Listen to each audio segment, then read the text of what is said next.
अस्सलाम वालेकुम। सीरिया 10 में खुशामदीद। मैं हूँ फातिमा नासिर और इस खूबसूरत सुबह का आगाज़ एक साथ करते हैं। उम्मीद करती हूँ कि आप लोग सब खैरियत से हैं, अपना बहुत ख्याल रख रहे हैं। कोशिश कर रहे हैं कि जो भी आपका कंट्रीब्यूशन है आपकी सोसाइटी में, आपकी कम्युनिटी में, आपके इर्द गिर्द के लोगों के साथ, हमेशा उसको पॉजिटिव रखने की कोशिश करें। हम सब दुनिया बदलना चाहते हैं कि दुनिया बहुत ही अच्छी हो जाए और पॉजिटिव हो जाए, but at the end of the day हम सबको अपने आप से शुरुआत करनी होगी। तो कोशिश करें अपने आप को बेहतर करें। हर रोज़ ये फैसला करें कि पिछले दिन जो मैंने गलतियाँ की हैं उनको मैं दोहराऊंगा नहीं, और जो भी चीज़ें मुझ में बेहतर होनी चाहिए, जो भी गलतियाँ मेरे में हैं, जो भी फ्लॉज मेरे अपने अंदर हैं, मैं उनको बेहतर करने की कोशिश करूंगा या करूंगी। और सोचें अगर हम सब ये फैसला कर लें कि दूसरों पर तनकीद करने से पहले अपने आप को बेहतर करेंगे तो कितना आसान हो जाएगा सबके लिए।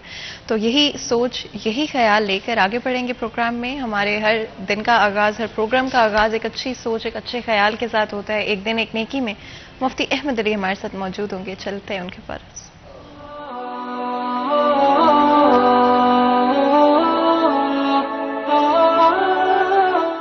नहमदुहु व नुसल्ली अला रसूलिहिल करीम, अम्मा बाद। मेरे दोस्तों, बुज़ुर्गों, भाइयों, मेरी बहनों, हमें इल्ज़ाम तराशी से इज्तिनाब करना चाहिए। आज हमारे मुआशरे में ये गुनाह आम हो चुका है। किसी पर इल्ज़ाम लगाना बड़ा ही आसान हो चुका है। रसूल अकरम सल्लल्लाहु अलैहि व आलिहि वसल्लम की हदीस याद आ गई।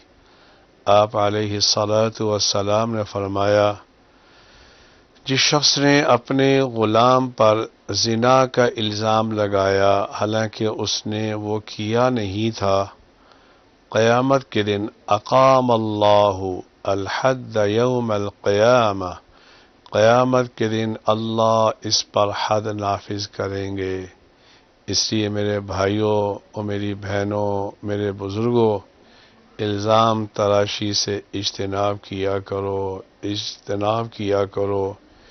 ये गुनाह अवाम के अंदर भी है, ख़वास के अंदर भी है, उलमा के अंदर भी पाया जाता है। अल्लाह इस गुनाह से हम सबको बचने की तौफ़ीक़ अता फ़रमाए। व आखिरु दावाना अनिल हम्दुलिल्लाहि रब्बिल आलमीन। इसी सोच, इसी ख्याल के साथ आगे बढ़ते हैं, प्रोग्राम का आगाज़ करते हैं। हमेशा याद रखें कि दिन के आगाज़ में जो आपका माइंडसेट होता है, जो आपके ख्यालात होते हैं, वही एक्चुअली में आपके बाकी दिन में ट्रांसलेट करते हैं। तो जिस तरह से आप सुबह सोचते हैं, अगर आप पॉजिटिव सोचते हैं तो दिन के थ्रू आउट आपको दूसरी चीज़ें भी पॉजिटिव महसूस होती रहेंगी, और अगर आप नेगेटिव सोचेंगे तो उसी तरह से छोटी छोटी चीज़, कोई भी छोटी सी मुश्किल, कोई हर्डल आपको इस तरह से लगेगा कि भाई ये तो सबसे बड़ा कोई बुरा काम हो गया। इसीलिए कोशिश करें कि दिन के आगाज़ में हमेशा अच्छा सोचें, अच्छे ख्यालात रखें, उन ख्यालात के साथ, उस पॉजिटिविटी के साथ दिन का आगाज़ करें, और दिन के थ्रू आउट जो भी मसाइल, जो भी चीज़ें, इश्यूज़ आपको हैंडल करने पड़ रहे हैं, उनको बड़े ही पॉजिटिव तरीके से डील करने की कोशिश करें। और हमेशा जब आप अच्छा सोचते हैं तो मेरा पर्सनल बिलीव है कि वो अच्छा एक्चुअली में अच्छा होता भी है। जब अच्छा सोच सकते हैं तो अच्छा हो भी सकता है। आगे बढ़ते हुए हमारा नेक्स्ट सेगमेंट होगा टॉप स्टोरीज, जिसमें जानेंगे फैसलाबाद शहर के हवाले से ब्रेकिंग न्यूज स्टोरीज। आगे बढ़ते हैं अपने सेगमेंट की तरफ चलते हुए। सबसे पहले तो जी, फैसलाबाद में बारिश के बाद सड़कें पानी से भर गई, वासा मसला हल करने में नाकाम क्यों?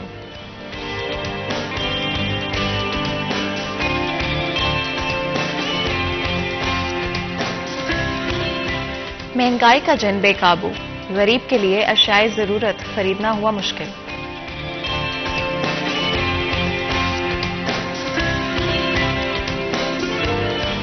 फैसलाबाद में नाहम क्लास के 50% से ज्यादा बच्चे फेल, नाहम का खराब रिजल्ट आने की वजह क्या?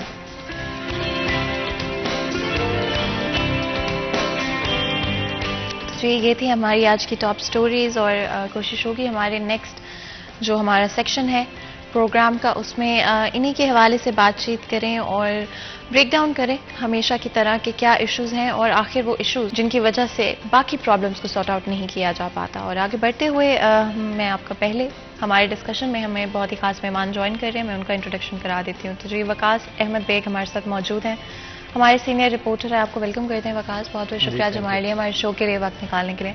वकास, जिस तरह से मैं बात करी थी कि हमेशा हम देखते हैं हमारी डिफरेंट जो इदारे हैं, हमारे जो डिफरेंट ऑर्गेनाइजेशंस हैं, वो बेहतर काम कर सकती हैं सिर्फ और सिर्फ अगर बेहतर प्लानिंग के साथ चला जाए, और ऑलरेडी इससे पहले कि कोई चीज़ ख़राब हो उसके लिए प्लान कर लिया जाए, उसके लिए प्रिपेयर कर लिया जाए, लेकिन हमेशा यही गलती होती है कि प्लानिंग नहीं की जाती।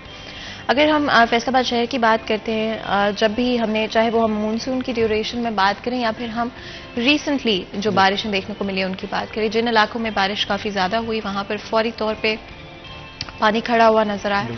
एक चीज ये भी है कि मानसून की बिगनिंग पे अगर आपको याद हो, हमने शो किया था और उसमें ये डिस्कस हुआ था कि किस तरह से मानसून के लिए तो प्रिपेयर कर लिया गया है। मानसून के हवाले से जो भी क्लॉग्स या कोई भी इश्यूज हो सकते हैं सिल्ट के हवाले से सॉर्ट आउट कर लिया गया, लेकिन क्या मानसून खत्म होने के बाद उस सिलसिले को जारी रखा गया? मानसून की ड्यूरेशन में उस सिलसिले को जारी रखा गया? इस पर जरूर कमेंट कीजिएगा।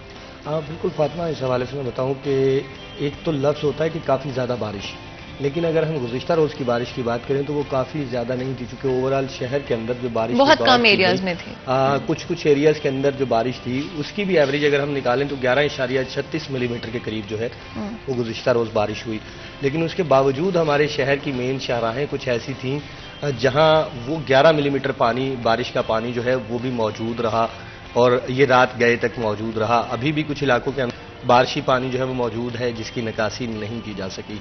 इस पे जिस तरह से आपने कहा कि मानसून में तो तैयारियां कर ली जाती हैं, मानसून सीजन से कबल जो है वो मीटिंग्स होती हैं, अदारे आपस में मिल बैठते हैं कि किस तरह से शहर को बारिशी पानी से बचाना है, लेकिन मानसून के बाद वो तमाम तर प्रैक्टिस जो है उसको शायद बंद कर दिया जाता है। और यही वजह है कि शहर में थोड़ी सी बारिश होने से भी आपको हर जगह पे पानी पानी दिखाई देता है। वासा हुकाम इस हवाले से जब भी बात करें तो वासा हुकाम का ये कहना होता है कि इंतहाई मुश्किल मरहला है इस वक्त वासा पे, जिनके पास ना तो खातर खा मशीनरी मौजूद है, ना ही बरकत जो है वो मतलूबा तादाद के अंदर मौजूद हैं। बहुत से मसाइल जो हैं उन्होंने घेर रखा है वासा को, जिसके बायस वासा हुकाम खुद भी इस चीज़ को ऑन करते हैं कि शहर के मुख्तलिफ इलाके जो हैं वो निगलेक्ट हो रहे हैं, खा वो बारिशी पानी के हवाले से हों, खा वो सीवरेज की खराबी के बायस जमा होने वाले पानी के हवाले से हों।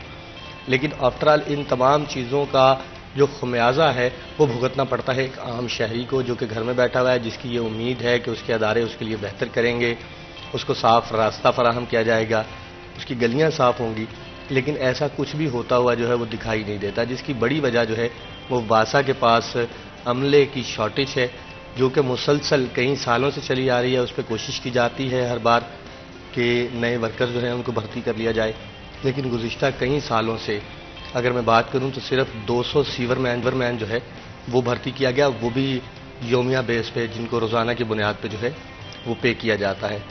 तो इस वजह से ये मसाइल जो हैं ये मुसलसल बढ़ते चले जा रहे हैं और इनमें कमी होती हुई जो है वो दिखाई नहीं देगी। दूसरी बात आपने की फातिमा वेस्ट, सॉलिड वेस्ट के हवाले से, या इसके साथ साथ डिसिल्टिंग की जाती है मानसून से कबल। अब मानसून सीज़न एक हैवी बारिशों के साथ गुजरने वाला सीज़न होता है, जहां मुसलसल बारिशें हो रही होती हैं। जो पहले की सफाई का निज़ाम होता है वो दोबारा से एक बार उसको सफाई की ज़रूरत होती है। लेकिन मानसून सीज़न गुजरने के बाद से ताहाल अगर बात की जाए तो डिसिल्टिंग का अमल जो है वो शुरू नहीं किया गया। जबकि वासा को दूसरा बड़ा जो प्रॉब्लम आ रहा है वो है सॉलिड वेस्ट का। वासा मुख्तलिफ मकामात पे बाकायदा कैंप लगाता है, शहरियों को ये बताता है कि खुदारा सीवरेज लाइन के अंदर जो है वो सॉलिड वेस्ट ना फेंके, लेकिन हम बतौर शहरी अपनी जिम्मेदारियां जो हैं वो शायद भूल चुके हैं। मोस्टली घरों के अंदर जब झाड़ू दिया जाता है, जो मट्टी, शॉपर या इस तरह का जो सॉलिड वेस्ट होता है वो सब हम पानी के साथ बहाते हैं, अपना घर साफ कर लेते हैं, लेकिन वो सारी चीज़ें जो है वो सीवर लाइन के अंदर जब जाती हैं तो फिर डेफिनेटली सीवर लाइन जो है वो बंद होने की डगार पे आ जाती है। किस तरह से वो बंद होगी? अच्छा, अगर वकास इसके ऊपर थोड़ा सा हम डिटेल में बात कर सकते हो, सॉलिड वेस्ट के हवाले से क्या प्रोटोकॉल यूजुअली फॉलो किया जाता है वासा की तरफ से, और जब स्पेशली पाइपलाइंस को क्लियर आउट करने की कोशिश की जा रही होती है तो क्या कोई केमिकल्स इस्तेमाल किए जाते हैं या फिर फिजिकली उनको डिग आउट करना पड़ता है? क्योंकि कई जगहों पे आप ये देखते हैं कि आपको नजर आएगा कि बार बार जो है पाइपलाइंस को या तो सही किया जा रहा है या तो उसमें कुछ फंस जाता है तो दोबारा से उसको पूरी सड़क को खराब कर दिया जाता है। इस पर जरूर बताइए। फातिमा, इस हवाले से मैं बताऊं कि केमिकल्स के हवाले से वासा में पाबंदी आयद है कि किसी किस्म का केमिकल जो है वो वासा की जानिब से सीवर लाइन में इस्तेमाल नहीं किया जाता।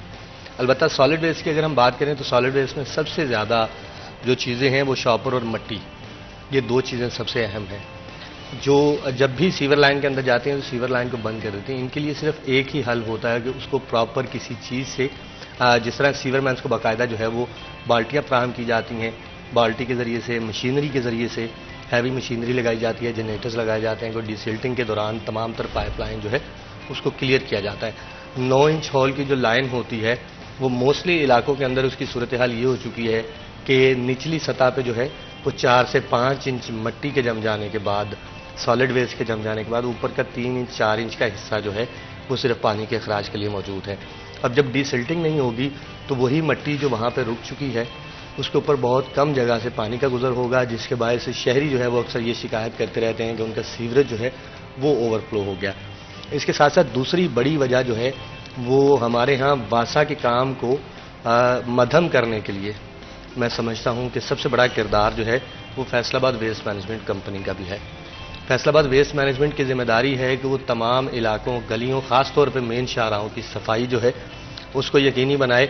और रोड किनारे आपने अक्सर देखा होगा, रोड किनारे जो ड्रेन है, रोड साइड ड्रेन जिसे कहते हैं, उसके बाहर मौजूद सॉलिड वेस्ट जो है वो उसको वक्त से पहले आ जाए, बजाय इसके कि वो सॉलिड वेस्ट अगली किसी आने वाली बारिश के साथ जो है सीवर लाइन के अंदर या रोड साइड ड्रेन के अंदर मुस्तकबिल में वो वासा के लिए मसाइल पैदा बिल्कुल। एंड मैं यहाँ पर ये भी ऐड करना चाहती हूँ, हमें स्टूडियो में एक और बहुत ही खास मेहमान ज्वाइन कर रहे हैं। मैं जल्दी से आपका इंट्रोडक्शन करा देती हूँ। जहांगीर अशरफ हमारे साथ मौजूद है, हमारे सीनियर रिपोर्टर हैं। आपको वेलकम करते हैं जहांगीर, बहुत बहुत शुक्रिया हमारे लिए, हमारे शो के लिए वक्त निकालने के लिए। जहांगीर, जिस तरह से गुफ्तगू जारी थी, हम स्पेशली वासा के हवाले से, इन बारिशों के हवाले से बात कर रहे थे। एंड आई थिंक जब भी फैसलाबाद शहर में इस तरह के मसाइल देखने को मिलते हैं तो वो आपको टीचर्स को भी इम्पैक्ट करते हुए नजर आते हैं, स्टूडेंट्स को भी इम्पैक्ट करते हुए नजर आते हैं। स्पेशली फैसलाबाद शहर में अगर सुबह के वक्त या छुट्टी के टाइम आप देखें तो ऑलरेडी आपको यूजुअली बहुत रश मिलता है। क्या इम्पैक्ट होता है इस खड़े हुए पानी का, स्पेशली जहां पर स्कूलों के अंदर ये पानी खड़ा हो जाता है, या स्कूल्स के बाहर जहां पर बच्चों को उतारा जाता है वहां पर उसकी वजह से मच्छर आ जाते हैं, बीमारियां फैलती हैं? अच्छा फातिमा, देखिए जब मानसून का सीज़न था, बारिशें अरूज पर थीं और हर रोज़ और हफ्ते में 3-3, 4-4 दिन बारिशें हो रही थी, तो फैसलाबाद सारा पानी में डूब गया था। और इस हवाले से बहुत सारे ऐसे तालीमी इदारे थे जो जिस तरह फैसलाबाद के बाकी इलाके और ज़ेर आब हैं, तो उन इलाकों में जो स्कूल थे वहाँ पर बहुत बच्चों को और टीचर को डिफ़िकल्टी का सामना करना पड़ा। बिलखसूस वो स्कूल जहाँ पर बोर्ड की तरफ से एग्ज़ाम हो रहे थे इंटरमीडिएट के, हमने काफ़ी वो इशू हाईलाइट भी किया और उस पर जो वासा हुकाम थे उनका ये कहना था कि हम स्कूल के अंदर से जो है वो निकासी अब हमारी जिम्मेदारी नहीं है, ये खुद करें प्राइवेटली। जबकि देखें अगर तो पूरे एरिया में जब तक वो सीवरेज का इशू नहीं होगा सॉल्व, तो अकेला स्कूल अगर अपने स्कूल का पानी बाहर कहीं किसी करीबी, क्योंकि इनके पास हल ये होता है कि करीबी किसी पार्क में, किसी खाली प्लॉट में वहाँ पर पानी फेंक दें। और लेकिन इसमें वासा फ्लॉप रहा कि वो देखें कि हम गवर्नमेंट स्कूल्स के, उनकी तरफ से कहा गया कि हम गवर्नमेंट स्कूल या कोई भी इदारा उसके अंदर जाके ऐसे उसकी वाटर की जो उसकी निकासी आब है वो नहीं करेंगे, लेकिन गली मोहल्ले भी ऐसे थे कि वो पानी में डूबे हुए थे। तो इस हवाले से यकीनी तौर पर जहाँ भी बारिशें होती हैं तो उसमें एजुकेशन बहुत ज़्यादा डिस्टर्ब होती है। अब बच्चे जब पानी में से गुजर के पेपर देने जाएंगे तो क्या इम्पैक्ट होगा उनके नफ्सियात के हवाले से, और उनको जो पहले ही बच्चा एक स्ट्रेस में होता है कि उनका आज पेपर है, तो उसमें एक तो वो लेट भी होंगे और उसके अलावा उनको गंदे पानी में से गुजर के जाना पड़ेगा, बीमारियाँ मुख्तलिफ उनको लग सकती हैं, क्योंकि इसके अलावा जो मच्छर है, डेंगू है, बाकी सारी चीज़ें। अब पानी जहाँ पे देखें जैसे कहा जाता है कि पानी जो साफ़ होगा वहाँ पर डेंगू आएगा, तो अगर छतों पे पानी जमा रह गया साफ़ कहीं पे, या किसी और जगह पे बारिश का पानी भी जमा रह गया, तो उससे भी तो मच्छर बन सकता है ना। तो और भी कई चीज़ें हैं, और उसके अलावा ताफुन ज़्यादा माहौल होता है जब सीवरेज और बारिश का पानी मिक्स होता है, तो फिर जो ताफुन होती है पूरे एरिया में, और उसमें बैठ के अगर बच्चे पढ़ें या पेपर दें तो क्या बच्चों की सूरत हाल होगी। तो इस हवाले से पहली तो बात यह है कि वासा को कभी भी किसी स्कूल को खासकर ये नहीं कहना चाहिए कि हम स्कूल के अंदर से निकासियाब नहीं करेंगे। अब देखें प्राइवेटली गवर्नमेंट के इदारे हैं, उसके पास इतने फंड्स नहीं होते कि वो खुद निकासियाब के हवाले से कोई स्टेप ले सकें। अब वासा के पास मशीनरीज मौजूद हैं, पंप मौजूद हैं, उसके अलावा उनके पास हैवी मशीनरी, प्राइवेट बंदा किस तरह से निकासियाब कर सकता है। तो इस हवाले से इदारों को एटलीस्ट आपस में इनका कंसेंसस डेवलप होना चाहिए कि एक दूसरे की हेल्प करें। विकास, जब हम डेजिग्नेटेड एरियाज की बात करते हैं या असाइंड एरियाज की बात करते हैं, ये भी बहुत इंपॉर्टेंट रोल प्ले करता है। जिस तरह से जहांगीर ने बताया कि स्कूल के अंदर से हम नहीं करेंगे, वो हमारी रिस्पॉन्सिबिलिटी नहीं है। इसी तरह से बहुत सारे डिफरेंट इलाके भी होते हैं, और हम पहले भी ये शो में डिस्कस कर चुके हैं, जिनके बारे में कहा जाता है कि भाई ये तो हमारे एरिया में नहीं आता, ये हमारी रिस्पॉन्सिबिलिटी नहीं है, ये तो फलां उस डिपार्टमेंट का मसला है, वो सॉर्ट आउट करें। कितना इशू है कम्युनिकेशन का, कितना इशू है एक दूसरे के साथ बातचीत ना कर पाने का या ये फैसला ना कर पाने का कि आखिर मसला किसका है, रिस्पॉन्सिबिलिटी किसकी? फातिमा, इस हवाले से मैं बताऊं कि ये वाकई एक बहुत बड़ा इशू है, बल्कि इशू के साथ साथ मैं इसके लिए लफ्ज़ इस्तेमाल करता हूं अलमिया के। हमारे यहाँ ना सरकारी अदारे जो हैं उनकी आपस की कोऑर्डिनेशन जो है वो कम होते होते ज़ीरो पे पहुंच चुकी है। अदारों के इल्म में ये चीज़ें जो हैं वो शायद होने के बावजूद इन चीज़ों पर गौर नहीं किया जाता कि शहरी जो हैं वो किस तरह सफ़र करते हैं जब दो अदारे जो हैं वो एक दूसरे से कम्युनिकेट नहीं कर रहे होते।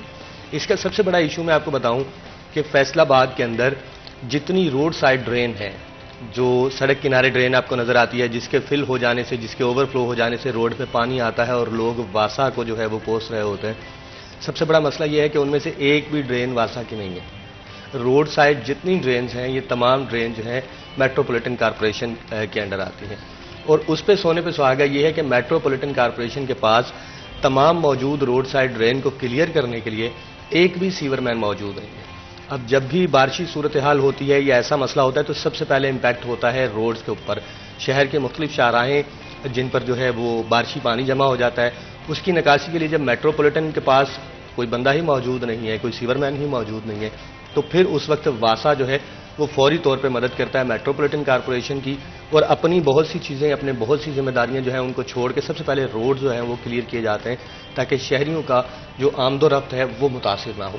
दूसरे नंबर पर बात आ जाती है, जिस तरह जहांगीर ने बात की स्कूल्स के हवाले से, कि वासा अक्सर स्कूल को ये कह देता है कि जी टेरिटरी के अंदर से, किसी भी बाउंड्री के अंदर से नकासी आप जो है वो वासा की जिम्मेदारी नहीं है। अब उसी सूरत हाल के अंदर हम देखें, ना सिर्फ स्कूल बल्कि शहर के मुख्तलिफ पार्क्स ऐसे मौजूद हैं जो किसी भी इलाके में हैं, और पार्क की सतह ज़मीन जो है वो पूरे इलाके से कुछ डाउन है, तो पूरे इलाके का बारिशी पानी जो है उस पार्क में मौजूद रहता है, और PHA इस बात का मुंतज़िर रहता है कि आने वाले दिनों में ये पानी, ये बारिशी पानी जो है ये वासा इसकी निकासी करेगा। लेकिन वासा उसको तब तक जो है वो हाथ नहीं लगाता जब तक वासा के अपने इलाके जो हैं वो क्लियर नहीं हो जाते जहाँ जहाँ उनकी जिम्मेदारियाँ हैं। दूसरे नंबर पे आपने एक बात की कि ऐसे मुख्तलिफ इलाके जिन्हें ये कह दिया जाता है कि ये हमारी टेरिटरी में नहीं आते, तो ऐसा मौजूद भी है, ऐसी शिकायत जो है वो भी मौसूल होती हैं, लेकिन इनमें ज़्यादातर इलाके वही होते हैं जो कि वासा की टेरिटरी से बाहर हैं, चूँकि वासा एक हदूद के अंदर रहते हुए काम करता है। अब जितने हमारे बाईपास हैं, बाईपास के अंदर वो इलाके जहाँ जहाँ सरकारी सतह पर सीवर लाइन बिछाई गई है, फिर से रिपीट करूँगी, सरकारी सतह पे जहाँ पे सीवर लाइन बिछाई गई है वो वासा की जिम्मेदारी है, ना कि कोई private housing colony, private housing scheme, ये चीज़ें जो हैं ये वासा की जिम्मेदारी नहीं है। उनको सिर्फ वासा अपना सीवर ड्रॉप करने का कनेक्शन जो है वो फराहम करता है। अच्छा, यहाँ पर ये बहुत इंपॉर्टेंट है कि आई थिंक इंडिविजुअल रिस्पॉन्सिबिलिटी भी है, लेकिन जब तक गवर्नमेंट के कोई भी इदारे, क्योंकि किसी भी मुल्क की सफाई, बेसिक हाइजीन गवर्नमेंट की एट द एंड रिस्पॉन्सिबिलिटी होती है, एंड अगर उस रिस्पॉन्सिबिलिटी को कॉन्टीन्यूसली सिर्फ शिफ्ट किया जाए, जी हमारी नहीं है, प्राइवेट कॉलोनीज में आप रिस्पॉन्सिबल हैं, आप ही उस चीज़ को सॉर्ट आउट करें, एंड ऑफ कोर्स जब तक एक ओवर लुकिंग बॉडी नहीं होगी, कोई ऐसी अथॉरिटी नहीं होगी जो कि देख रही है कि कहाँ पर गलत हो रहा है, कहाँ पर आवाम के लिए हाइजीन का इशू है, कहाँ पर उनकी ओवरऑल इशू बन रहा है, तो आई डू फील लाइक बहुत मुश्किल हो जाएगा जब तक गवर्नमेंट इन्वॉल्व नहीं होगी, जब तक इदारे इन्वॉल्व नहीं होंगे। यहाँ पर इससे पहले कि मजीद गुफ्तगू करें, ब्रेक लेते हैं, कहीं मत जाएगा, हमारे साथ रहेगा।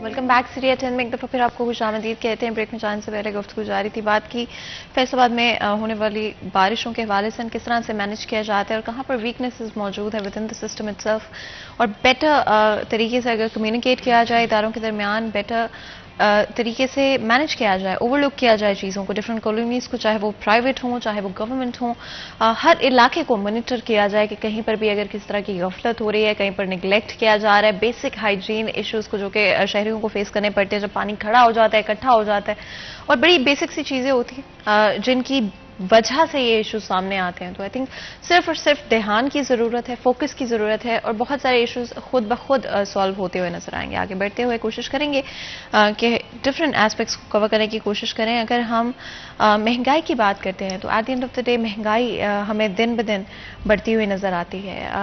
हमारी कोशिश होगी इस सेगमेंट के दौरान, इस सेक्शन के दौरान लाजमी तौर पर महंगाई के हवाले से बात करें, लेकिन उससे पहले हमारा सेगमेंट होगा टुडेज वेदर। तो चलते हैं जी हमारे नेक्स्ट सेगमेंट की तरफ। तो जी हमारे रिपोर्टर फसी हैदर हमारे साथ मौजूद हैं। चलते हैं फसी की तरफ और पूछते हैं आज के मौसम की सूरत हाल। जी फातिमा, बिल्कुल गुज़श्ता रोज़ होने वाली बारिश की वजह से आज जो मौसम है खासा खुशगवार है। आज सुबह से ही जो है वो हवाएं चल रही हैं। अगर दर्जा हरारत की बात की जाए तो ज़्यादा से ज़्यादा दर्जा हरारत 32, जबकि कम से कम दर्जा हरारत जो है वो 23 दर्जे रिकॉर्ड किया गया है। जबकि हवा में नमी की तनासब की बात की जाए तो हवा में नमी का तनासब 79% रिकॉर्ड किया गया है। जो हवाएँ हैं वो 11 फी किलोमीटर घंटे की रफ्तार से चल रही हैं और जैसे जैसे माह गुजरते जा रहे हैं हवा में और जो मौसम जो है वो खासा खुशगवार होता जा रहा है। तो जी ये थी आज की वेदर अपडेट और हमारी कोशिश होती है कि दिन के आगाज़ में आपके साथ वेदर अपडेट भी शेयर करें ताकि आपको अंदाज़ा हो कि दिन किस तरह से गुजरेगा मौसम के हवाले से, किस तरह से वेदर आपको बदलता हुआ नजर आएगा। आजकल जो मौसम है उसमें स्पेशली आपको फ्लू सिम्टम्स महसूस होने लगेंगे, या अगर आप एक मिनट जो है आपको बहुत गर्मी लग रही होगी और अगले ही मिनट आपको महसूस हो रहा होगा कि मौसम जो है वो तब्दील होता हुआ महसूस हो रहा है। तो आजकल मौसम डेफिनेटली इसी तरह का है और कहा जा रहा है कि अक्टूबर तक ऑलमोस्ट आपको इसी तरह का मौसम देखने को मिलेगा, जिसके बाद आखिरकार फाइनली एक बहुत ही लंबे समर सीजन के बाद हमें फाइनली सर्दियां देखने को मिलेगी। तो उम्मीद है कि आप लोग अपना ख्याल रखेंगे इस दौरान में, कोशिश करें कि लाजमी तौर पे पानी की एक बॉटल अपने साथ कैरी करें, अपने आप को हाइड्रेटेड रखें, सफोकेटिंग जगह यानी कि जहां पर आपको घुटन महसूस हो वहां से दूर रहने की कोशिश करें और डायरेक्ट सनलाइट में आप जब भी ट्रैवल करते हैं, बाहर जाते हैं, तो लाजमी तौर पर आप कोशिश करें कि सन प्रोटेक्शन का इस्तेमाल करें। हम रियलाइज नहीं करते हैं बट सन डैमेज बहुत रियल है उससे, चाहे वो एजिंग के लिहाज से हो, चाहे ओवरऑल स्किन डिजीजेस के हवाले से बहुत सारे डिफरेंट इशूज सामने आते रहे हैं इन द पास्ट एंड आते रहते हैं। इसलिए सन प्रोटेक्शन को लाइटली मत लें। ये एक ऐसी चीज़ नहीं है जो कि आप इग्नोर कर सकते हैं या अवॉइड कर सकते हैं। लाजमी तौर पे सन प्रोटेक्शन की बॉटल अपने साथ कैरी करें थ्रू आउट द डे, उसको भी इस्तेमाल करते रहे, हर कुछ घंटे के बाद रीअप्लाई करते रहे अगर आप बहुत ज़्यादा वक्त सनलाइट में गुजारने वाले हैं। आगे बढ़ते हुए महंगाई के हवाले से मैं बात करती, जहां पर एक तरफ हम देखते हैं कि गवर्नमेंट अपनी ही प्रॉब्लम्स में उलझी हुई है, पॉलिटिशियंस कौन ऊपर है, कौन पीछे रह गया है, कौन ज़्यादा पॉपुलर है, कौन पॉपुलर नहीं है, इसी चीज़ में फंसे हुए हैं और इसी वजह से आवाम के मसाइल को कोई हल नहीं करना चाहता, चाहे वो हम बात करें बेसिक नेसेसिटीज़ के हवाले से या फिर हम बात करें और चीज़ों के हवाले से। लग्जरी आइटम्स तो आज पहुंच से भी दूर है और सोच से भी दूर होते जा रहे हैं, बिकॉज लोगों को अपनी नेसेसिटीज़ ही पूरा करना बहुत बड़ा प्रॉब्लम लग रहा है। जहांगीर, अगर हम एजुकेशन की बात करते हैं, किसी भी बच्चे की ट्यूशन इवन बढ़ती हुई दिखाई दे रही है, कैसे वक्त में जहाँ पे घर की ज़रूरी अशिया खरीदना मुश्किल हो रहा है लोगों के लिए, क्या आज के वक्त में पेरेंट्स अपने बच्चों को वो सेफ एनवायरनमेंट घर में दे सकते हैं? देखिए इससे स्ट्रेस भी होता है बच्चों को, अगर वो दें कि अच्छा पेरेंट्स परेशान लग रहे हैं किसी बात से, वो ऑब्वियसली ऑब्जॉर्ब करते हैं उस चीज़ को, उससे उनकी परफॉर्मेंस पर इम्पैक्ट पड़ता है। जब वो देखते हैं कि पॉलिटिकल इंस्टेबिलिटी मुल्क में नज़र आ रही है, उनको ये भी महसूस होता है कि शायद हमारी वजह से कुछ मसला हो रहा है, शायद हम कुछ इनफ नहीं कर पा रहे हैं। बच्चों की जहनी जो हालत है, जो साइकोलॉजिकल इस वक्त उनकी पोजीशन है, क्या वो इस तरह की है कि वो अपनी पढ़ाई पर ध्यान दे सकते हों? और ये जो डिफरेंट इश्यूज हैं किस तरह से बच्चों पर, उनकी एजुकेशन पर इम्पैक्ट करता हुआ नजर आता है? बिल्कुल इम्पैक्ट करता है और बहुत ज़्यादा इम्पैक्ट करता है, और जो सोशो इकोनॉमिकल कंडीशन है वो तो बहुत ज़्यादा स्ट्रेस में ले जाती है इस हवाले से बच्चों को, कि जब उन्हें पता हो कि हम फीसिस अफोर्ड नहीं कर सकते हम, क्योंकि हमारे यहाँ ट्यूशन कल्चर इतना ज़्यादा आम हो चुका है कि बगैर ट्यूशन के आप मैट्रिक इंटरमीडिएट में बहुत ज़्यादा अच्छा परफॉर्म नहीं कर सकते। ये एक ऐसा अलमिया बन चुका है कि हमें लगता है, और होता भी ऐसा है, कि सिर्फ स्कूल में या कॉलेज की हद तक रहेंगे तो आप बहुत ज़्यादा ग्रो नहीं कर सकते। वो जैसे वो था एक कि मुफलिसी ने बच्चों को तहजीब सिखा दी, सहमे हुए रहते हैं, शरारत नहीं करते। तो जब बच्चों को पता हो कि मैं जनाब फीस भी नहीं दे सकता, तो बेचारा वो सहमा हुआ रहेगा ना, उसको वो ऑटोमेटिकली उसकी एजुकेशन पे इम्पेक्ट होगा, वो डाउन जाएगा। अब जब आप देखें, उसके बाद आपने एंट्री टेस्ट में जाना है। एंट्री टेस्ट में जब आप 30 से 40 हज़ार एंट्री टेस्ट का एक माह का नहीं भर सकते तो आप एंट्री टेस्ट क्लियर नहीं करेंगे, तो फिर कैसे गरीब का बच्चा जाएगा उसमें, इंजीनियरिंग में कैसे जाएगा, एमबीबीएस में? अच्छा, वो क्लियर कर भी ले तो उसके बाद एमबीबीएस की, इंजीनियरिंग की फी अफोर्ड करना वो भी हर एक के बस में नहीं है। एजुकेशन इतनी ज़्यादा महंगी हो चुकी है कि अब स्कूल तो गवर्नमेंट के मैट्रिक तक फ्री है ना, तो उसके बाद जब आप कॉलेज में जाना है तो वहाँ 3-4 हज़ार रुपये फीस भी पेरेंट के पास नहीं होती। ऐसे बच्चे भी मौजूद हैं जो मैट्रिक के बाद सिर्फ इसलिए आगे नहीं पढ़ सकते कि उनके पेरेंट्स सिर्फ कॉलेज की 3-4 हज़ार फीस भी नहीं अफोर्ड कर सकते। और अगर एकेडमीज़ की बात करें तो मैट्रिक और इंटरमीडिएट की स्कूल उतनी फीस नहीं चार्ज कर रहे जितनी एकेडमीज़ चार्ज कर रही हैं। मैट्रिक की जो अच्छी एकेडमीज़ हैं वो 6 से 10 हज़ार रुपये तक चार्ज कर रही हैं पर मंथ। अब वो जो पूरे साल की 6,000 फीस नहीं देते, वो बच्चा कैसे अफोर्ड कर सकता है एकेडमी? वो बच्चा कैसे बेहतर तौर पर एक्सेल करेगा अपने आप को? और हमारे यहाँ गवर्नमेंट में जो 20 रुपये फीस है उसमें जाकर देखें, गवर्नमेंट का तो रिजल्ट, बोर्ड का रिजल्ट आया 43% 9th का, लेकिन गवर्नमेंट स्कूल ऐसे भी हैं जिनका 10%, 15% रिजल्ट आया है, 20% रिजल्ट आया है, तो जो बिल्कुल ना होने के बराबर है। इसका मतलब यह है कि वो बच्चे कहीं ट्यूशन अकेडमीज अफोर्ड नहीं कर सकते थे, सिर्फ स्कूल की जो एजुकेशन है उस पर इत्तफा किया गया और वो बच्चों को इतना ज़्यादा फेलियर का सामना करना पड़ा। अब किसी भी सरकारी स्कूल में चले जाएं तो वहाँ पर पेरेंट्स का रश लगा हुआ है कि आप क्या पढ़ा रहे हैं बच्चों को। रिजल्ट इतना पुअर आया 9th क्लास का, और 9th क्लास को लेकर बहुत ज़्यादा पेरेंट अपने बच्चों को दोबारा 1 साल रिपीट करवाने के चक्कर में है, क्योंकि ये मैट्रिक जो है वो सारी उम्र आपके साथ चलना है। 9th में अगर आपकी सप्लियाँ आ गई, 4 सप्लियाँ आ गई, 5 सप्लियाँ आ गई, इवन लोगों की 6-6 सप्लियाँ भी आई हैं, तो उसके बाद जब आप आगे मैट्रिक में जाएंगे, सेकंड पार्ट में जाएंगे, तो कैसे उसको क्लियर करेंगे? अच्छा, यहाँ पर एक इम्पॉर्टेंट सवाल जो कि मेरे माइंड में एटलीस्ट आता है कि क्या प्रोबेबल इश्यूज रहे होंगे, बिकॉज इतनी हाई परसेंटेज सिर्फ बच्चों की वजह से नहीं हो सकती। जब भी आप पढ़ाई की बात करते हैं तो ये एक आई थिंक जिस तरह से आई थिंक हम कुछ दिन पहले शो में ही बात कर रहे थे कि किस तरह से ये एक ट्रायंगल है जो कि इन्वॉल्व करता है टीचर्स को, पेरेंट्स को और बच्चे को इटसेल्फ। एंड कहीं ना कहीं इस पूरी सिचुएशन में बहुत सारे डिफरेंट फैक्टर्स रहे होंगे, और ये कह देना कि बच्चों ने मेहनत नहीं की या बच्चे परफॉर्म नहीं कर पाए, तो आई थिंक ये गलत होगा। बिकॉज किसी भी प्रॉब्लम को सॉल्व करने के लिए ज़रूरी है ये अंडरस्टैंड करना कि वो आखिर हुआ क्यों और क्या फैक्टर्स थे उसके पीछे, क्या रीजंस रहे उसके पीछे। हमारे नेक्स्ट सेक्शन में हम जरूर कोशिश करेंगे कि दोबारा इस सब्जेक्ट को टच करें और स्पेशली 9th क्लास के जो रिजल्ट्स हैं उनके बारे में बात करें। लेकिन उससे पहले क्योंकि महंगाई को भी मैं चाह रही हूँ कि हम डिस्कस कर पाएँ अपने शो में। विकास, जब हम महंगाई की बात करते हैं, बेसिक नेसेसिटीज़ भी आज पॉसिबल नहीं है मोस्ट फैमिलीज़ के लिए अफोर्ड करना, एंड गवर्नमेंट कहीं पर भी अपनी डायरेक्शन तब्दील करती हुई नज़र नहीं आ रही। तो आप देखेंगे कि टेलीविजन के ऊपर आपको रोज़ पर रोज़ डिफरेंट पॉलिटिशियंस आकर ये कहते हुए नजर आएंगे कि हम बहुत बुरा फील कर रहे हैं, हम आपके साथ हैं इस तकलीफ के अंदर। लेकिन क्या वो एक्चुअली में आवाम के साथ हैं इस तकलीफ में? जब उन्होंने उन इश्यूज को फेस ही नहीं किया, उन प्रॉब्लम्स को फेस ही नहीं किया, तो वो कैसे आवाम के साथ हो सकता है? बिल्कुल फातिमा, मैं इस हवाले से ये कहूँगा कि कोई भी पॉलिटिशियन जो अपने घर पे बैठा है, जो अपने महल पे बैठा है, वो उस झोंपड़ी वाले की मुश्किलात का अंदाज़ा कभी नहीं कर सकता जिस झोंपड़ी वाले के पास इतने पैसे नहीं हैं कि वो शाम में एक हंडिया बनाए और उसके साथ अपने बच्चों को सादा गंदम की रोटी खिला सके। लग्जरी आइटम या बच्चों के नखरे जो हैं वो उठाना तो दूर की बात है, बिल्कुल जो बुनियादी ज़रूरत है जिसमें उन्हें रोटी सालन दरकार है वो तक मौजूद नहीं है। दूसरी जानिब महंगाई की अगर हम तनासुब की बात करें तो उसकी सूरत हाल ये है कि सिर्फ अक्सर गरीब आवाम के पास एक सहारा था गवर्नमेंट की जानिब से फराहम किया जाने वाला सस्ता आटा। उसकी कीमत में जो है 15 रुपये फ़ी किलो इजाफा कर दिया गया। अगर जो 490 रुपये में 10 किलो का थैला जो है वो फैसलाबाद के शहरी ऐसे डिपो से ख़रीद रहे थे जो कि गवर्नमेंट की जानिब से, ज़िला इंतज़ामिया की जानिब से बनाए गए थे, वहाँ अब आटे का 10 किलो का थैला जो है वो 648 रुपये तक जो है वो पहुँच चुका है। और वो भी मिलना जो है वो इस कदर मुश्किल है चूँकि रश बहुत ज़्यादा है।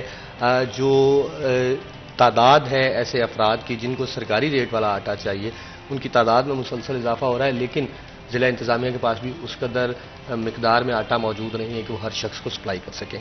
अब ये तो सिर्फ एक आटे की बात। इसके साथ साथ अगर हम दूसरी चीज़ों की जानिब जाएँ जो कि बुनियादी किचन आइटम्स जिन्हें हम कहते हैं कि रोज़ाना किचन में वो चीज़ें इस्तेमाल की जानी हैं, उनकी कीमतें जो हैं वो इस कदर बढ़ चुकी हैं कि एक आम दिहाड़ीदार आदमी जो है वो अगर आप उसे कहें कि वो रोज़ाना तमाम मसालों के साथ एक अच्छा सालन बना ले तो वो भी उसके लिए मुश्किल हो चुका है। टमाटर का रेट हो, प्याज का रेट हो, आलू का रेट हो, गवर्नमेंट की जानिब से जो रेट लिस्टें निकाली जाती हैं और जो मार्केट में रेट मौजूद होता है, इनमें वाज़ेह फ़र्क जो है वो दिखाई देता है। अब सरकार ने बड़ी सख्ती कर दी, ज़िला इंतज़ामिया ने बड़ी सख्ती कर दी कि प्याज जो है वो 80 रुपये किलो जो है वो फ़रोख्त होगा, रेट जो है वो निकाल दिया गया। अब जब आप मार्केट का विज़िट करेंगे तो 80 रुपये वाला प्याज तो मौजूद है रेड़ीबानों के पास, दुकानदारों के पास, आड़तियों के पास, जो कि उन्होंने ज़िला इंतज़ामिया को दिखाने के लिए रखा है, लेकिन उसकी क्वालिटी इतनी लो है कि किसी भी शख्स का वो प्याज खरीदने को दिल नहीं करता। यही वजह है कि फिर मजबूरन महंगा प्याज खरीदा जाता है। अगर हम किराना आइटम की बात कर लें, जिसमें घी है, जिसमें हमारी दालें हैं, जिसमें चावल हैं, ये वो तमाम बुनियादी चीज़ें हैं जो एक शख्स को ज़िंदगी गुजारने के लिए रोज़ाना की बुनियाद पे इनमें से आइटम जो हैं वो दरकार हैं। अब इन सब की कीमत जो है वो मुसलसल इजाफे की तरफ जा रही है और अभी तक इसको रोकथाम करने वाला जो है वो कोई बंदा जो है वो दिखाई नहीं देता। हर शख्स ये कार्रवाई करता हुआ दिखाई देता है कि रेट जी हमने क्लोज कर लिए, जहाँ तक सरकारी तयशुदा रेट थे वही थे, लेकिन सरकारी रेट वाली अशिया की क्वालिटी जो है उस पर नज़र नहीं दी जाती। अगर कोई शख्स बामरे मजबूरी सरकारी रेट पे कोई चीज़ जो है फ़रोख्त कर भी रहा है तो उसकी क्वालिटी जो है वो ना होने के बराबर होती है। इस तमाम सूरत हाल में आप ये कह सकते हैं कि एक आम आदमी इस वक्त अपनी सर्वाइवल की जंग में है कि उसे किस तरह से सर्वाइव करना है, किस तरह से अपने बच्चों को लेके चलना है। और जिस तरह से कुछ देर पहले आप बात कर रही थी ट्यूशन फीसिस के हवाले से, कॉलेजेस की फीसिस के हवाले से, तो एक आम शख्स जिसको इस वक्त अपनी रोटी के लाले पड़े हुए हैं, उसको ये परेशानी है कि वो अपने बच्चों को शाम में क्या बताएगा कि आज उसने उनको क्या खिलाना है।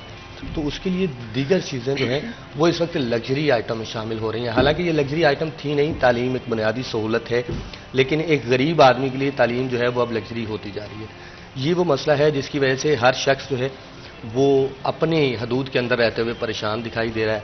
पॉलिटिशियंस जो हैं वो इन तमाम मुबर्रा खुद को समझकर और मौजूदा सियासी धक्कम पेल के अंदर जो है वो जुड़ेल के अंदर जो है वो जुड़े हुए हैं। कोई सियासतदान जो है वो आपको इन दिनों शहर में आके ये कहता हुआ दिखाई नहीं दे रोल करूंगा, ये कहता हुआ दिखाई नहीं देता कि मैं किराना आइटम के रेट जो हैं उनके हवाले से असम्बली में बात करूंगा।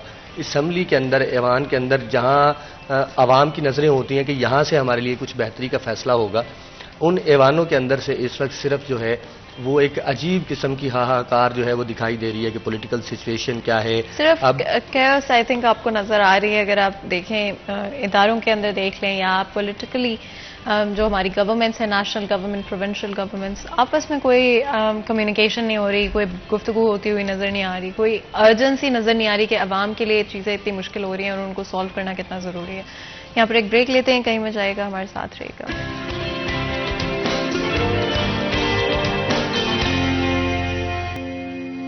बैग सीरिया चैन में एक दफा फिर आपको खुशामदीद कहते हैं। ब्रेक में जाने से पहले गुफ्तगू जारी थी।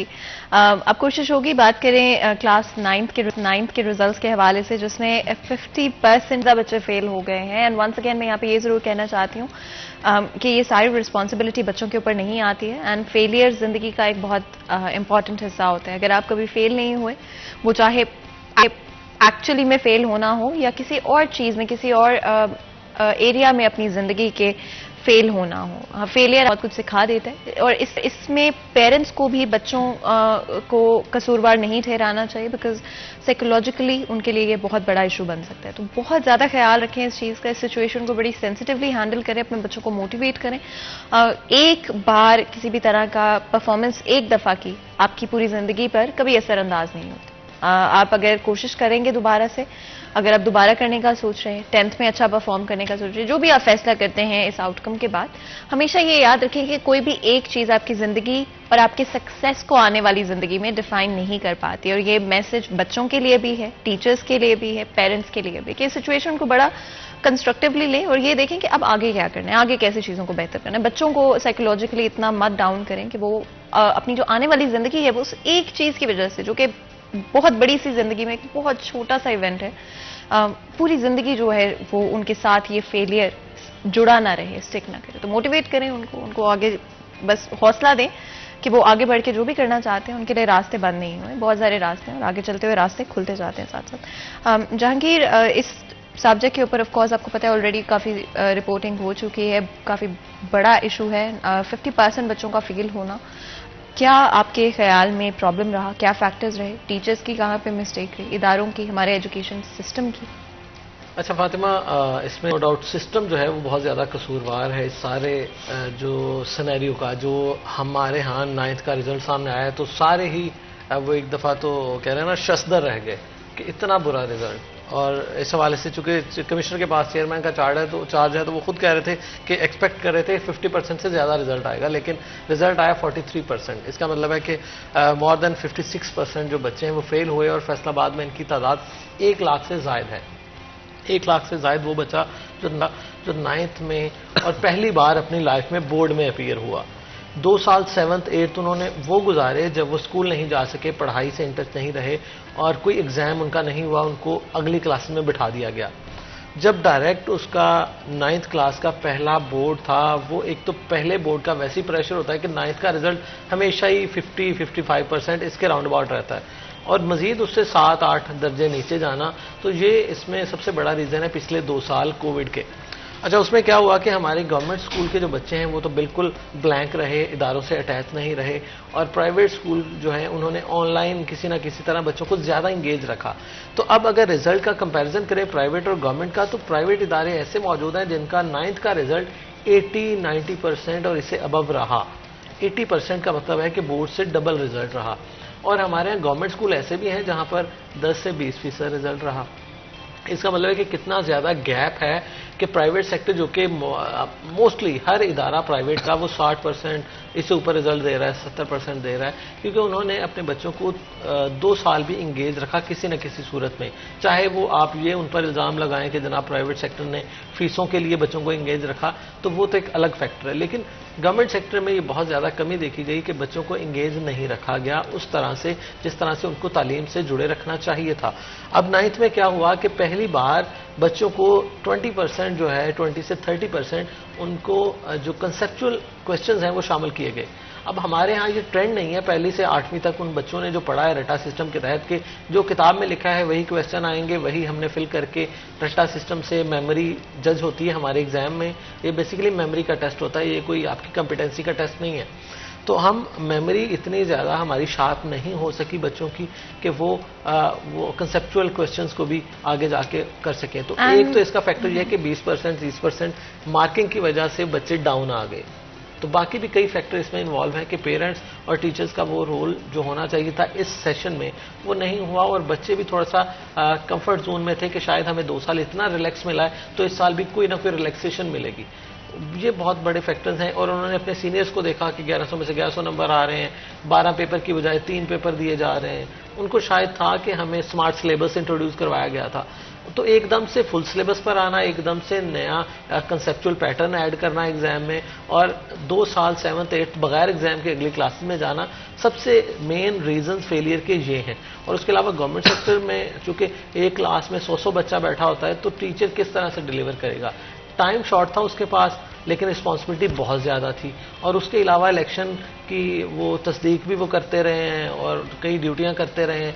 तो इतने ज़्यादा जब टीचर से आप काम लेंगे और 5000 सीटें वैसे ही हमारे गवर्नमेंट स्कूल में खाली हैं, तो इतने ज़्यादा चैलेंजेस के साथ अगर आप एक्सपेक्ट करेंगे कि गवर्नमेंट स्कूल्स बहुत अच्छा रिजल्ट दें तो ये कभी नहीं होगा।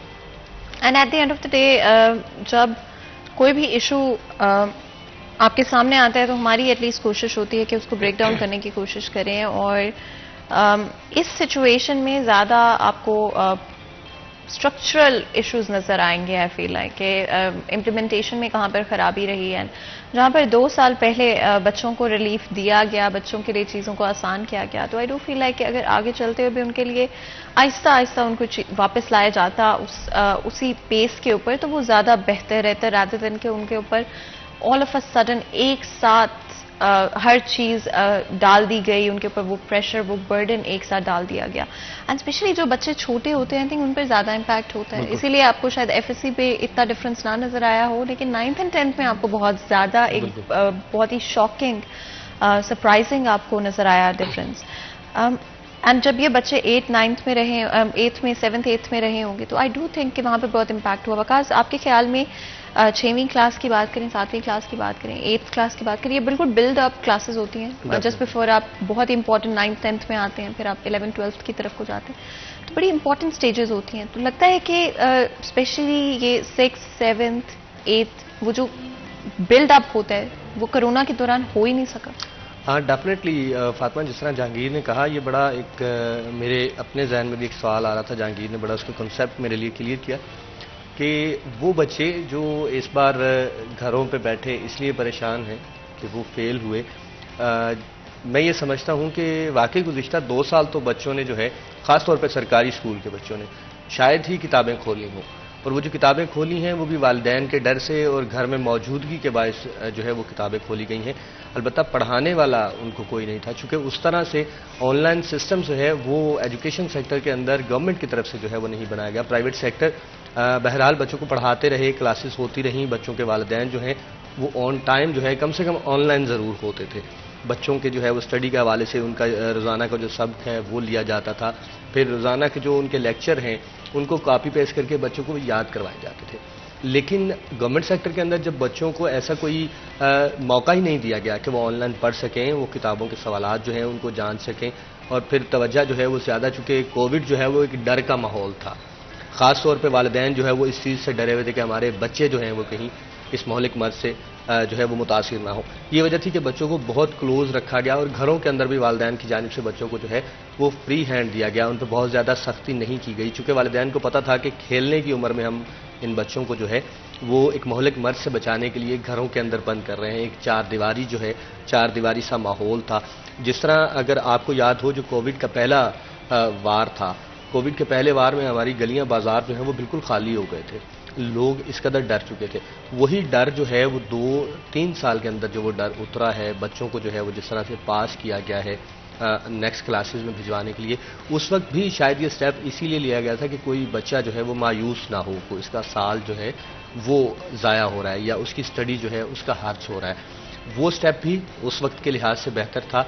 और अभी जो स्टेप लिया गया कि अचानक से उनको फुल सब्जेक्ट पे ले आना और फुल सब्जेक्ट्स पे लाने के बाद फिर पूरी प्रॉपर सख्ती के साथ मार्किंग करना, तो ये एक मुश्किल थी। आई थिंक सो जिस तरह आपने कहा कि कुछ नरमी जो है वो होनी चाहिए थी बच्चों के हवाले से, खासकर सरकारी सेक्टर जो है, कि वहाँ 9th का जो बच्चा था जिसने गुज़िश्ता बार 8वीं जमात के इम्तहानात जो है वो प्रॉपर तरीके से नहीं दिए, 8वीं जमात में वो बैठा नहीं, 8वीं की किताबें उसको पूरी तरह से याद नहीं, उसको नेक्स्ट सेशन में बिठाया तो गया, लेकिन नेक्स्ट सेशन में अचानक से फिर वो 9th वाली सख्ती, जिस तरह बोर्ड का एक प्रेशर आपके बिल्डअप होता है बच्चे के सर पे कि बोर्ड के इम्तिहानात हैं, और हमारे खितों में वालिदैन की जानिब से कहा जाता है कि बोर्ड के इम्तिहानात बहुत सख्त हैं। एंड सबसे इंटरेस्टिंग बात आई थिंक यहाँ पर ये है कि 10th 11th 12th बिल्कुल डिफरेंट रिजल्ट्स होंगे। हमारे साथ एक कॉलर मौजूद हैं, बात कर लेते हैं। अस्सलाम वालेकुम जी।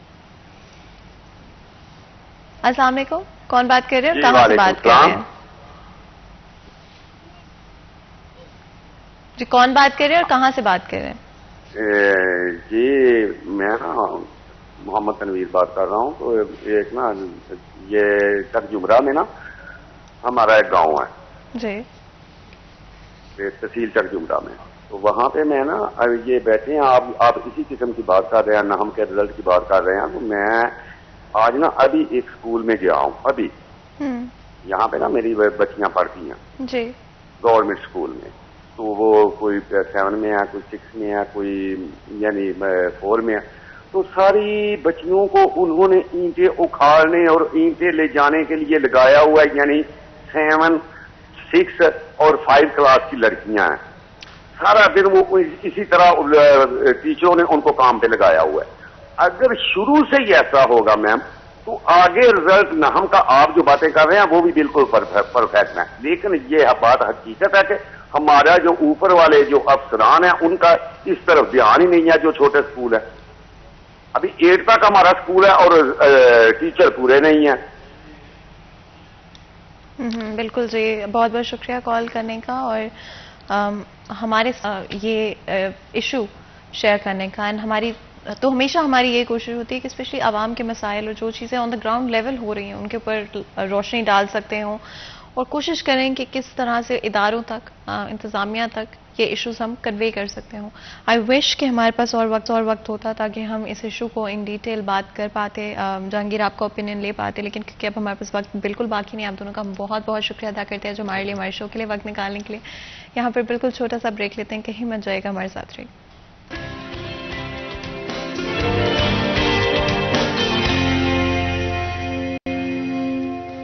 वेलकम बैक सीरिया 10 में एक दफ़ा फिर आपको खुश आमदीद कहते हैं। ब्रेक में जाने से पहले आज हमारे फर्स्ट हाफ में टॉप स्टोरीज के हवाले से बात हुई। कोशिश की कि डिफरेंट इश्यूज को स्पेशली एजुकेशन से रिलेटेड हो, चाहे वो वासा की मैनेजमेंट के हवाले से हो या फिर हमारी education system and recent 9th results के हवाले से हो। तो हमारी कोशिश है कि डिफरेंट टॉप स्टोरीज के बारे में बात करें और ब्रेक डाउन करें इश्यूज को एंड कोशिश करें कि कंस्ट्रक्टिवली फिगर आउट करने की कोशिश करें कि कहाँ पर प्रॉब्लम्स एग्जिस्ट करती हैं, किस तरह से उनको सॉर्ट आउट किया जा सकता है। आगे बढ़ते हुए हमारा सेगमेंट होगा आज के भाव जानेंगे रेट्स के हवाले से। चलते अपने सेगमेंट की तरफ।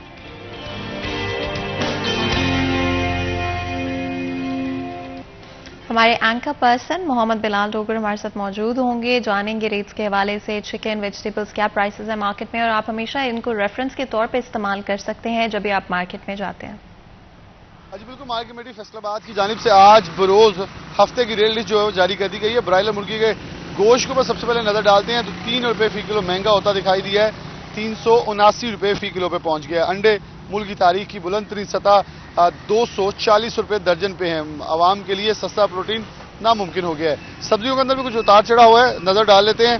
प्याज 2 रुपये किलो महंगा हुआ है 80 से 82, टमाटर 2 रुपये किलो महंगा होते हुए 120 से 122 रुपये। आलू का छिलका 78 पे है, आलू पुराना 48 पे, आलू सफेद 34 रुपये किलो है। अदरक चाइना 5 रुपये सस्ता हुआ है 270 से 265। अदरक थाईलैंड 10 रुपये सस्ता हुआ है 300 से 290। लहसुन चाइना 10 रुपये किलो सस्ता हुआ है 295 से 285। लहसुन देसी सफेद 15 रुपये महंगा होते हुए 210 से 225। लीमू देसी 40 रुपये सस्ता होते हुए 250 से 210। सब्ज मिर्च 10 रुपये महंगी होते हुए 210 से 220 रुपये हो गई है। बंद गोभी 10 रुपये सस्ती हुई है 95 रुपये से 85 पर। करेला 40 रुपये सस्ता हुआ है 180 से कम होते हुए 140 पे आ गया है। मटर सब्ज 20 रुपये महंगे होते हुए 270 से 290 पे गए हैं, जबकि केला फलों के अंदर सिर्फ एक कमोडिटी में फर्क नजर आया है। केला 12 रुपये दर्जन महंगा होते हुए 84 से 96 रुपये दर्जन पे आ गया है। सेब काला कुल्लू 185 पे है, अंगूर गोला 185 पे है, अंगूर सुंदर खानी 300 पे है, जबकि अंगूर टॉफी 275 रुपये किलो है। गर्मा 90 पे है, नाशपाती 115 पे है, आड़ू 180 की कीमत पे बरकरार है। फल मुस्तहकम दिखाई दे रहे हैं। आम आदमी की पहुंच से ताहाल जो सस्ता प्रोटीन है ब्रायलर मुर्गी का गोश्त और अंडे वो महज दूर नजर आते हैं।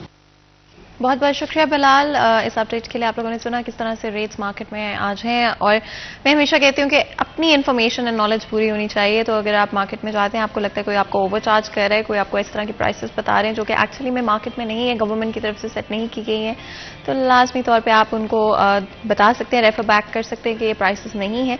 और ये हमारा हक है, सब शहरियों का ये हक है कि उनको फेयर प्राइसेस के ऊपर चीज़ें एंड स्पेशली खाने पीने की अशिया अवेलेबल हों। तो डेफिनेटली आप इस सेगमेंट के थ्रू अपनी इंफॉर्मेशन को, अपनी नॉलेज को पूरा रख सकते हैं। आगे बढ़ते हुए हमारी कोशिश होगी कि अपने नेक्स्ट सेक्शन में प्रोग्राम की बात करें, एक्सपोर्ट्स के हवाले से ओवरऑल इकोनॉमी में क्या इश्यूज एग्जिस्ट करते हैं, इनके बारे में भी हम बात करेंगे। जब हम पाकिस्तान को देखते हैं, पॉलिटिकल स्टेबिलिटी जो कि स्पेशली अगर हम 2022 की बात करते हैं, हमें कहीं पर भी नज़र नहीं आई है। कंसिस्टेंटली सिर्फ और सिर्फ पॉलिटिकल इंस्टेबिलिटी रही है, एक स्ट्रगल रही है कि कौन सबसे ज़्यादा पॉपुलर है, कौन पावरफुल है। एंड इस स्ट्रगल के अंदर ना सिर्फ हमारी इकोनॉमी सफ़र की है, हमारी शहरी, हमारी पॉपुलेशन सफ़र की है। अगर हम कोरोना के दौरान किसी तरह से फैसलाबाद शहर की इंडस्ट्री बेहतर परफॉर्म कर रही थी, हम लोग अपने नेबरिंग कंट्रीज़ को कंपटीशन दे रहे थे डिफरेंट फील्ड्स के अंदर, डिफरेंट एक्सपोर्ट्स के अंदर, वहाँ पर एक दफ़ा फिर हम उसी सिचुएशन में वापस जा रहे हैं। और क्या एक पॉइंट अब है भी यहाँ पे हम इस प्रोसेस को रिवर्स कर पाएंगे? जब पहले हम शो में इस टॉपिक को डिस्कस कर चुके हैं, तब हमें हमेशा एक्सपर्ट्स ने यही कहा है कि जब भी आप किसी डायरेक्शन में मूव करना शुरू कर देते हैं, वो चाहे अपवर्ड्स हो या डाउनवर्ड्स हो, आपको उसको रिवर्स करने में बहुत टाइम लगता है, उसको फौरी तौर पे रिवर्स नहीं किया जा पाता। स्पेशली इस वक्त जहां पर हमारी एक्सपोर्ट्स कम होती हुई नजर आ रही हैं, हमारी जो कंपेटिटिव एज हमें कोरोना के दौरान मिली थी वो हम लूज करते हुए दिखाई दे रहे हैं। एंड फैसलाबाद शहर की जो इंडस्ट्रीज पहले डबल टाइम पर या एक्स्ट्रा शिफ्ट्स पर चल रही थी, स्किल लेबर की शॉर्टेज होती हुई नजर आ रही थी, वो सब एक दफा फिर रिवर्स होता हुआ नजर आ रहा है। और यहाँ तक बात आ चुकी है कि इलेक्ट्रिसिटी प्राइसेस हों, वो ओवरऑल आपकी रॉ मटेरियल की प्राइसेस हों, टैक्सेस हों, इतने ज़्यादा बढ़ चुके हैं। बहुत सारे इंडस्ट्रीज इस वक्त एसएमई सेक्टर स्पेशली बंद होता हुआ नजर आ रहा है, फैक्ट्रीज बंद हो रही हैं, पावर लूम्स बंद हो रही हैं। बहुत ही अफसोस की बात है, बड़ी ही अनफॉर्चुनेट सिचुएशन इस वक्त नजर आ रही है। बात करेंगे इसी हवाले से, दो बहुत ही खास मेहमान आज हमारे साथ स्टूडियो में मौजूद हैं। सबसे पहले तो जी आरिफ एहसान साहब हमारे साथ मौजूद हैं, सेंट्रल चेयरमैन हैं एबूमा के। आपको वेलकम करते हैं शो में, बहुत बहुत शुक्रिया आज हमारे लिए, हमारे शो के लिए वक्त निकालने के लिए। इसी के साथ इमरान महमूद साहब भी हमारे साथ मौजूद हैं, सीनियर वाइस प्रेसिडेंट हैं FCCI के। आपको वेलकम करते हैं शो में, बहुत बहुत शुक्रिया हमारे लिए, हमारे शो के लिए वक्त निकालने के लिए। जिस तरह से मैं बात कर रही थी, स्पेशली आज हमारी इकॉनमी कहाँ पर स्टैंड करती है, हमारी कोशिश रहती है फैसलाबाद शहर पर सेंटर्ड रहें, फैसलाबाद शहर के हवाले से बात करें। कहाँ पर स्टैंड करते हैं हम इकोनॉमिकली अगर हम बात करें, और हमारी टेक्सटाइल इंडस्ट्री क्या रिवाइव कर पाएगी जो करंट सिचुएशन है उससे? जी बिस्मिल्लाहिर्रहमानिर्रहीम, थैंक यू वेरी मच कि आपने मौका दिया। और जैसा कि आपने कहा भी कि हम वो स्टेक होल्डर्स हैं जिनको चीज़ों के मुकम्मल नॉलेज है। मैं समझता हूँ कि हम अगर फैसलाबाद को अलग नहीं कर सकते दुनिया से। दुनिया आप समझ रहे हैं कि ग्लोबल सिस्टम में है, अगर कहीं एक इफेक्ट जो है वो पूरे सिस्टम में चला जाता है, तो इसमें बड़ी रीज़न तो शायद इस वक्त रशिया यूक्रेन की वॉर है कि जिसकी वजह से दुनिया रिसेशन में है और इन्फ्लेशन में है, और लोगों की जो बेसिक्स हैं वो पूरी नहीं हो रही। और आप यूरोप में देख लें, आप अमेरिकाज में देख लें, जो वेस्टर्न कंट्रीज़ हैं वहाँ पे एनर्जी प्राइसेस कहाँ से कहाँ चली गई हैं, ग्रोसरी आइटम कहाँ से कहाँ चली गई हैं। तो इन सारी चीज़ों के होते हुए जो होम टेक्सटाइल्स हैं, जो पाकिस्तान जिनका एक चैम्पियन है और या जिस सेक्टर को हम रिप्रेजेंट कर रहे हैं, वो सेकंड पे चला गया। और जब रिसेशन आता है तो फिर सबसे पहले वो चीज़ हिट होती है जो कि बेसिक नेसेसिटी नहीं होती। सबसे पहले तो लोगों ने कंज्यूमर गुड्स खरीदनी है, लोगों ने स्टोर पे जाके ग्रोसरी करनी है। यस, लग्जरी आइटम जो है वो पीछे चली जाती है। टेक्सटाइल्स को मैं लग्जरी तो नहीं कहूँगा, लेकिन उस टाइप की ज़रूरत कि जिसके बगैर भी कुछ टाइम गुजर सकता है। तो बेसिक रीज़न तो ये भी है कि एक रिसेशन आ गया। दूसरी बात यह है कि हम पाकिस्तान में अभी भी काम हो रहे हैं, लेकिन पाकिस्तान में हमारे लिए मसाइल क्या बने कि पॉलिटिकल अनस्टेबिलिटी की वजह से, इंस्टेबिलिटी की वजह से ये हुआ कि करेंसी आपकी बिल्कुल आउट ऑफ ऑर्डर हो गई, रेंज से निकल गई। आप चूंकि हम 70% हमारी एक्सपोर्ट्स जो हैं वो बेस्ड ऑन इंपोर्ट्स हैं, और जब आपकी इंपोर्ट्स महंगी हो गई तो एक्सपोर्ट्स भी महंगी हो गई, और आप वो करेंसी का जो डिवैल्यूएशन का एज है वो आप ले ही नहीं सके, और आपकी जो एक्सपोर्ट्स बढ़नी चाहिए थी जिस तनासब से, जिस रेशो से, वो बढ़ नहीं सकी। और इसके साथ साथ बड़ा डेंट डाला एनर्जी की प्राइसेस ने पाकिस्तान में। और जैसे आपने कहा, बिल्कुल बजा बात है कि फैसलाबाद की बहुत सारी छोटे इदारे बंद हैं, बड़े इदारे डाउनसाइजिंग कर चुके हैं, ऑर्डर्स भी कम हैं, और इसके अलावा जो हैं वो भी वाइबल नहीं है, महंगी बिजली और महंगी गैस होने की वजह से। इमरान साहब, आपके ख्याल में स्पेशली अगर आप देखते हैं फैसलाबाद शहर की इंडस्ट्री को, हम कहाँ पर स्टैंड करते हैं, और ओवरऑल हमारी GDP भी हमें रिवर्सल में नज़र आती है, जिस तरह से पहले ग्रो कर रही थी उस तरह से अब नहीं कर पा रही है। ओवरऑल क्या असर लगता है लोगों के ऊपर, इंडस्ट्री के ऊपर? देखिए, बिस्मिल्लाहिर्रहमानिर्रहीम, इस वक्त जो इंडस्ट्रीज़ है, इंडस्ट्री खासकर टेक्सटाइल की इंडस्ट्री है, जब आप आज से 6 महीने पीछे चले जाएं, हर इंडस्ट्री वाले ने अपनी कैपेसिटी डबल कर दी। बिल्कुल ऐसे। इस वजह से कि आगे काम मतलब काफ़ी एक्सपोर्ट के ऑर्डर्स हैं, मतलब नज़र ये आ रहा था कि 4-5 ईयर्स के नेक्स्ट ऑर्डर हमें मिल रहे थे, बड़े बड़े चेन स्टोर से मिल रहे थे। अब उसका सबसे बड़ा अभी जो सेटबैक ये हुआ है कि मशीनरी आ गई है, लेकिन लोगों ने अभी मशीनरी समझे जैसे कि डब्बों से नहीं खोदी। उनको ये लाले पड़ गए हैं सारी इंडस्ट्री को कि जो हमारे पास आगे कैपेसिटी है वो ऑलरेडी 50% पे कैपेसिटी पे जा चुके हैं, और इसकी मेन वजह कॉस्ट डूइंग ऑफ बिजनेस है। और कॉस्ट डूइंग ऑफ बिजनेस जब आपका बढ़ जाता है तो उसकी वजह से उसका नुकसान पाकिस्तान को ये हो रहा है कि जितने ऑर्डर हमारे पाकिस्तान में आए थे वो प्राइसेस कम होने की वजह से इंडिया और बांग्लादेश और वियतनाम में काफ़ी ऑर्डर जो है लास्ट वीक कस्टमरों ने दे दिए हैं। अब इस पे गवर्नमेंट को ये करना चाहिए कि देखिए, पाकिस्तान का कल भी मिनिस्टर साहब आए हुए थे, यही डिस्कशन हुई हमारी डिनर में एसोसिएशन के, कि पाकिस्तान के 2 ही टूल हैं जहाँ से पाकिस्तान सर्वाइव करता है, वो फॉरेन एक्सचेंज रिजर्व्स हैं। फॉरेन एक्सचेंज रिजर्व्स के लिए 2 ही टूल हैं, एक एक्सपोर्ट है और दूसरा जो हमारे बाहर पाकिस्तानी भाई बैठे हुए हैं यहाँ से पैसे भेजते हैं। अगर हमारी एक्सपोर्ट, अगर अब हम भी देख रहे हैं कि एक्सपोर्ट का लेवल वही है, चले जी हम कहते हैं कि एक्सपोर्ट नहीं कम हुई, वॉल्यूम वाइज वैल्यू वाइज कम नहीं हुई, लेकिन अगर आप उसको यूनिट वाइज देखें, क्वांटिटी वाइज, हम कम से कम 17% डिक्रीज की तरफ चले गए। और कॉस्ट डूइंग बिजनेस की बड़ा वजह से हमारी एक्सपोर्ट वहाँ ही खड़ी हुई है। लेकिन जो अभी फिगर जो मेरे पास फिगर है 20 डेज के फिगर ये हैं कि हम 13% हमारी डिक्रीज है और 17% हमारी मेडअप्स की डिक्रीज हुई है एक्सपोर्ट 20 दिन की।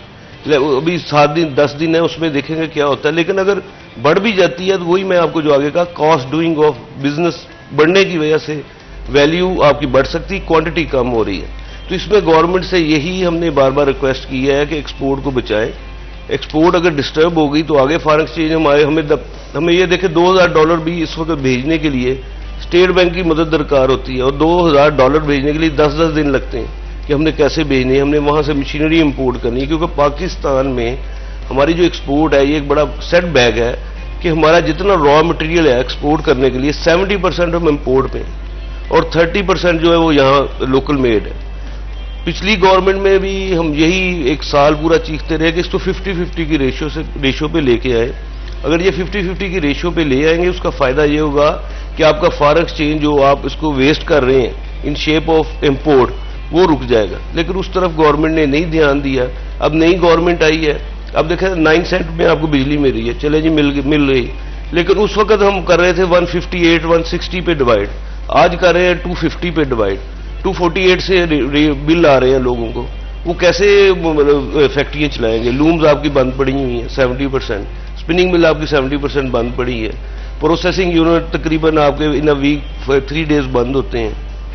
उसके बाद प्रॉब्लम ये हमारा फ्लड आया, उसकी वजह से बहुत बड़ा एक प्रॉब्लम हो गया, हमारा इंफ्रास्ट्रक्चर जो है वो खराब हो गया। फैसलाबाद से कराची अब जब हम कंटेनर निकालते हैं 6 दिन में कंटेनर पहुंचता है और क्यू में लगे हुए हैं कंटेनर, वो भी नहीं जा रहे।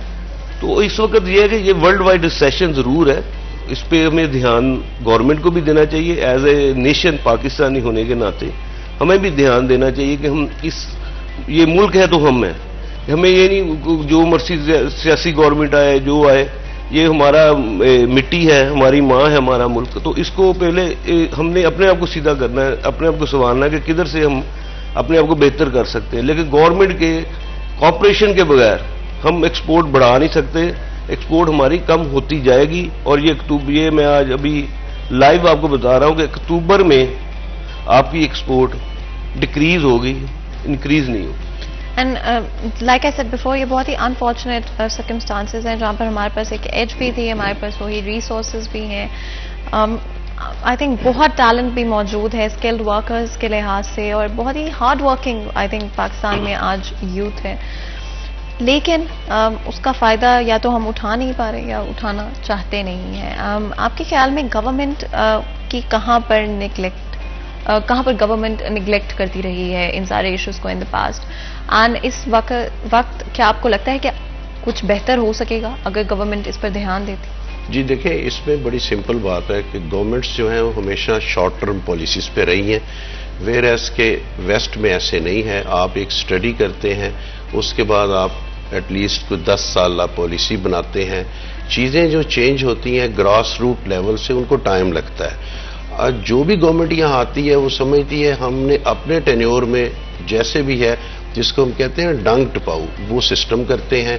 आज तक इन्होंने कोई सीरियस स्टडी नहीं की। हम कई फोरम पे ये कह चुके हैं कि आप स्टडीज करवाएं। दुनिया में थिंक फोरम्स बने हुए हैं, वो स्टडीज करते हैं कि 20 साल बाद हम कहाँ होंगे, 10 साल बाद हम कहाँ होंगे, दुनिया को चैलेंजेस क्या आ रहे हैं। उनकी नज़र है दुनिया के मौसमों पे, दुनिया के हालात पे, वॉर्स पे, सब चीज़ों पे। हमारे यहाँ ऐसा कोई सिस्टम नहीं है। अगर हम स्टडीज करवाते भी हैं तो हम यूनिवर्सिटी के उन स्टूडेंट्स से करवाते हैं कि जिनका अभी प्रैक्टिकल फील्ड में कोई तजर्बा नहीं है। आप स्टेक होल्डर्स को नज़रअंदाज करके जो भी स्टडी करेंगे आप आगे नहीं बढ़ सकते। मैं बांग्लादेश की मिसाल दूंगा, मुझे खुद अंदाजा है, मैं डेलीगेशन के साथ वहां जा चुका हूं कि वहां 10 से ज्यादा स्टडीज ऐसी पड़ी हुई हैं कि हाउ टू प्रमोट SMEs। और आप देखिए कि ये वो स्टडीज थी, सीरियस स्टडीज थी कि जिनकी बेस पे उन्होंने आज वो मॉडल खड़ा कर दिया कि आपसे 2003 में बांग्लादेश की एक्सपोर्ट्स जो है वो $5 बिलियन थी और हम उस वक्त 8 बिलियन पे थे। आज आप जो है टेक्सटाइल में मैं बात करूं तो 20 बिलियन पे हैं, ओवरऑल बात करें सर्विसेज डाल के तो 30 बिलियन पे हैं। बांग्लादेश जो है वो 50 बिलियन को टच करने लगा है। तो ये सारा कुछ जो है ये मुमकिन हुआ उन स्टडीज की बेस पे कि कैसे हमने अपने कंट्री को आगे लेके जाना है। तो आपने बिल्कुल सही पूछा कि गवर्नमेंट्स जो है इसमें सीरियस नहीं है। गवर्नमेंट्स को चाहिए सीरियस स्टडीज करें, स्टेक होल्डर्स को बिठाएं और एक लाइन ऑफ एक्शन तय करें और वो लॉन्ग टर्म हो। और कोई भी गवर्नमेंट आ जाए उसको चेंज नहीं होना चाहिए। एक पॉलिसी जो बनती है वो ऐसे तो नहीं होनी चाहिए कि गवर्नमेंट गई तो पॉलिसी जेपरडाइज हो जाए। पॉलिसी का तो काम ही होता है, उसके वर्ड में ये चीज है कि कंटिन्यूएशन होनी चाहिए, उसमें चलती रहेगी अगर चीज, तो मैं होप करता हूं कि बहुत सारी चीजें जो आगे बढ़ती रहेंगी इंशाल्लाह। Dollar prices I think it's one of the biggest concerns कि फ्लक्चुएट होती हुई नजर आती हैं, कभी ज्यादा हो जाती है, कभी कम हो जाती हैं, ज्यादातर ज्यादा ही हो रही हैं, कम तो होते हुए नजर नहीं आ रही है। एक्सपोर्टर्स के लिए ये एक सर्टन पॉइंट तक इशू है, स्पेशली इन टर्म्स ऑफ जब वो रॉ मटेरियल को इंपोर्ट करते हैं, that is a big issue. लेकिन अगर एक जनरल सेंस में देखें तो डेफिनेटली जब आप काम ही बाहर कर रहे हैं, आपके ऑर्डर्स जा ही बाहर हैं, पेमेंट भी बाहर हो रही है, तो आप ऑलमोस्ट क्लोज टू दैट आप मेकअप भी वापस कर लेते हैं जब वो डॉलर में ही आपको पे किया जाता है। बट कितना ट्रस्ट फैक्टर उससे इम्पैक्ट होता है। ऑफकोर्स अगर आपके साथ कोई काम कर रहे हैं तो वो नहीं चाहते कि आज अगर आप एक प्राइस सेट करें कल आप उसे बढ़ा दें बिकॉज डॉलर प्राइस चेंज हो चुकी है, या आप इंटरनली लोकली अगर कोई भी काम कर रहे हैं आपस में, उस पर क्या इम्पैक्ट होता है ये फ्लक्चुएशन का जो बार बार हमें देखने को मिल रही है। देखिए, डॉलर का सबसे पहले इम्पैक्ट आपको ये बताता हूं कि हम लोकल इंडस्ट्री को लेते हैं। मैं और जो आपका क्वेश्चन है उससे पहले ये इसका जवाब दूंगा कि लोकल इंडस्ट्री को आप लेते हैं, लोकल इंडस्ट्री लाइव है तो एक्सपोर्ट भी लाइव है, क्योंकि ये इंडस्ट्री चलेगी, रॉ मटीरियल तैयार होगा तो एक्सपोर्ट होगा। अब देखें, इससे सबसे बड़ा गवर्नमेंट ने ये जुल्म किया कि $9 में गैस दे दी पंजाब को और $4.5 में दे दी सिंध को। तो ये तो हम आपस में रीजन्स में ही आपस में हमने फाइटिंग शुरू कर दी है। कॉम्पिटिटिव हम कैसे रहेंगे? देखें, इंडस्ट्री सबसे ज्यादा आपकी कहाँ लगी हुई है? पंजाब में। पंजाब मीन के फैसलाबाद में लगी है। मैं ओवरऑल एक्सपोर्ट और लोकल की बताता हूँ कि फैसलाबाद से आप ले लें, लाहौर तक ले लें, गुजरांवाला तक ले लें, हर जगह इंडस्ट्री लगी हुई है, टेक्सटाइल की भी, दूसरी भी इंडस्ट्री। जब उनको एक कॉस्ट डूइंग ऑफ बिजनेस ही ज्यादा हो जाएगा तो वो इंडस्ट्री बंद हो जाएगी। दूसरी आपने बात की कि जो डॉलर फ्लक्चुएट होता है, ऊपर जाता है नीचे, उसका हमें नुकसान है, उसका फायदा नहीं एक्सपोर्ट। ये हर एक का ये ज़हन है कि बात करके डॉलर बढ़ता है एक्सपोर्टर को फायदा है। फायदा नहीं होता। फायदा ऐसे कि हमने 1 महीने के ऑर्डर के साथ नहीं चलना, हमने ऑर्डर चलते हैं 6-6 महीने के ऑर्डर के साथ। तब अगर हमारी कुछ शिपमेंट्स गई हैं, कोई पेमेंट आ गई है, चले जी उसमें हमें फ्लेक्सिबिलिटी मिल गई, कुछ मार्जिन मिल गया, लेकिन जो हमने माल आगे बेचे होते हैं सारा कवर तो नहीं किया होता। वो तो उस दिन की प्राइस से हमने इंपोर्ट करना है, उस प्राइस से ही हमें रॉ मटीरियल मिलना है, उस प्राइस से ही हमें बिजली मिलनी है डॉलर की, उस प्राइस से हमें गैस मिलनी है। तो इसका नुकसान बहुत ज्यादा है। नुकसान मीन गवर्नमेंट को हमने बार बार कहा है कि जैसे कि बांग्लादेश में आप देख लें, मिसाल ले लें, 1-2 मुल्कों की और मिसाल ले लें, उन्होंने एक्सपोर्टर के लिए एक फिक्स डॉलर कर दिया कि जी ये 200 रुपये डॉलर है, इस पे आप करें, बड़े कम हो, आप अगर इंपोर्ट भी करेंगे हम इसमें आपको कंपनसेट करेंगे एक्सपोर्ट में। जब तक ये फ्लेक्सिबिलिटी, अब ये इसमें ये कि ये रिसेशन खाली पाकिस्तान का रिसेशन नहीं हो गया, अब ये रिसेशन लास्ट वीक से वर्ल्ड वाइड रिसेशन हो गया। देखिए, आगे ये होता था कि यूरो का प्राइस ऊपर होता था, डॉलर का नीचे होता था, अब 0.97 सेंट पे चला गया है यूरो। अब लोगों के ज़हन में है कि हम पैसे कमा रहे हैं, एक्सपोर्टर पैसा कमा रहे हैं। अब जिसने एक्सपोर्टर, जब मेरा काम है, मेरा 70% यूरो में काम है, तो मैंने अगर उस वक्त यूरो गिना हुआ है 200 किसी रुपये में भी गिना है, लेकिन आज उसका यूरो का डॉलर के साथ कन्वर्ट कर ले तो 6 से 7 रुपए का फर्क है। उधर पाउंड को आप देख ले, फर्क पड़ा है।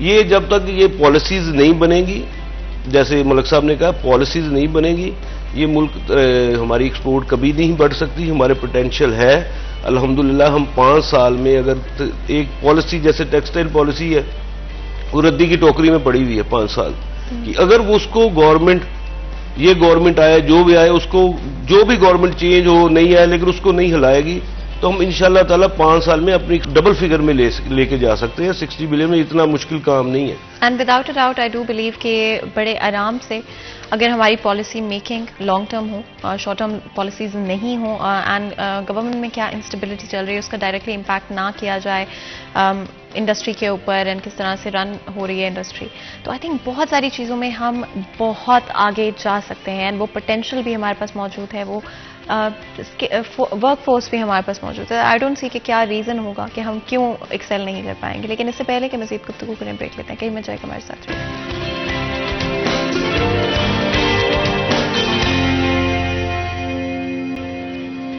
Welcome welcome back Syria channel में एक दफा फिर आपको खुशामदीद कहते हैं। ब्रेक में जाने से पहले गुफ्तगू जारी थी, बात कर रहे थे स्पेशली इकोनॉमी के हवाले से क्या इश्यूज इस वक्त हमारी इंडस्ट्री को इम्पैक्ट कर रहे हैं और आगे चलते हुए चीज़ें किस डायरेक्शन में जाती हुई नजर आएंगी।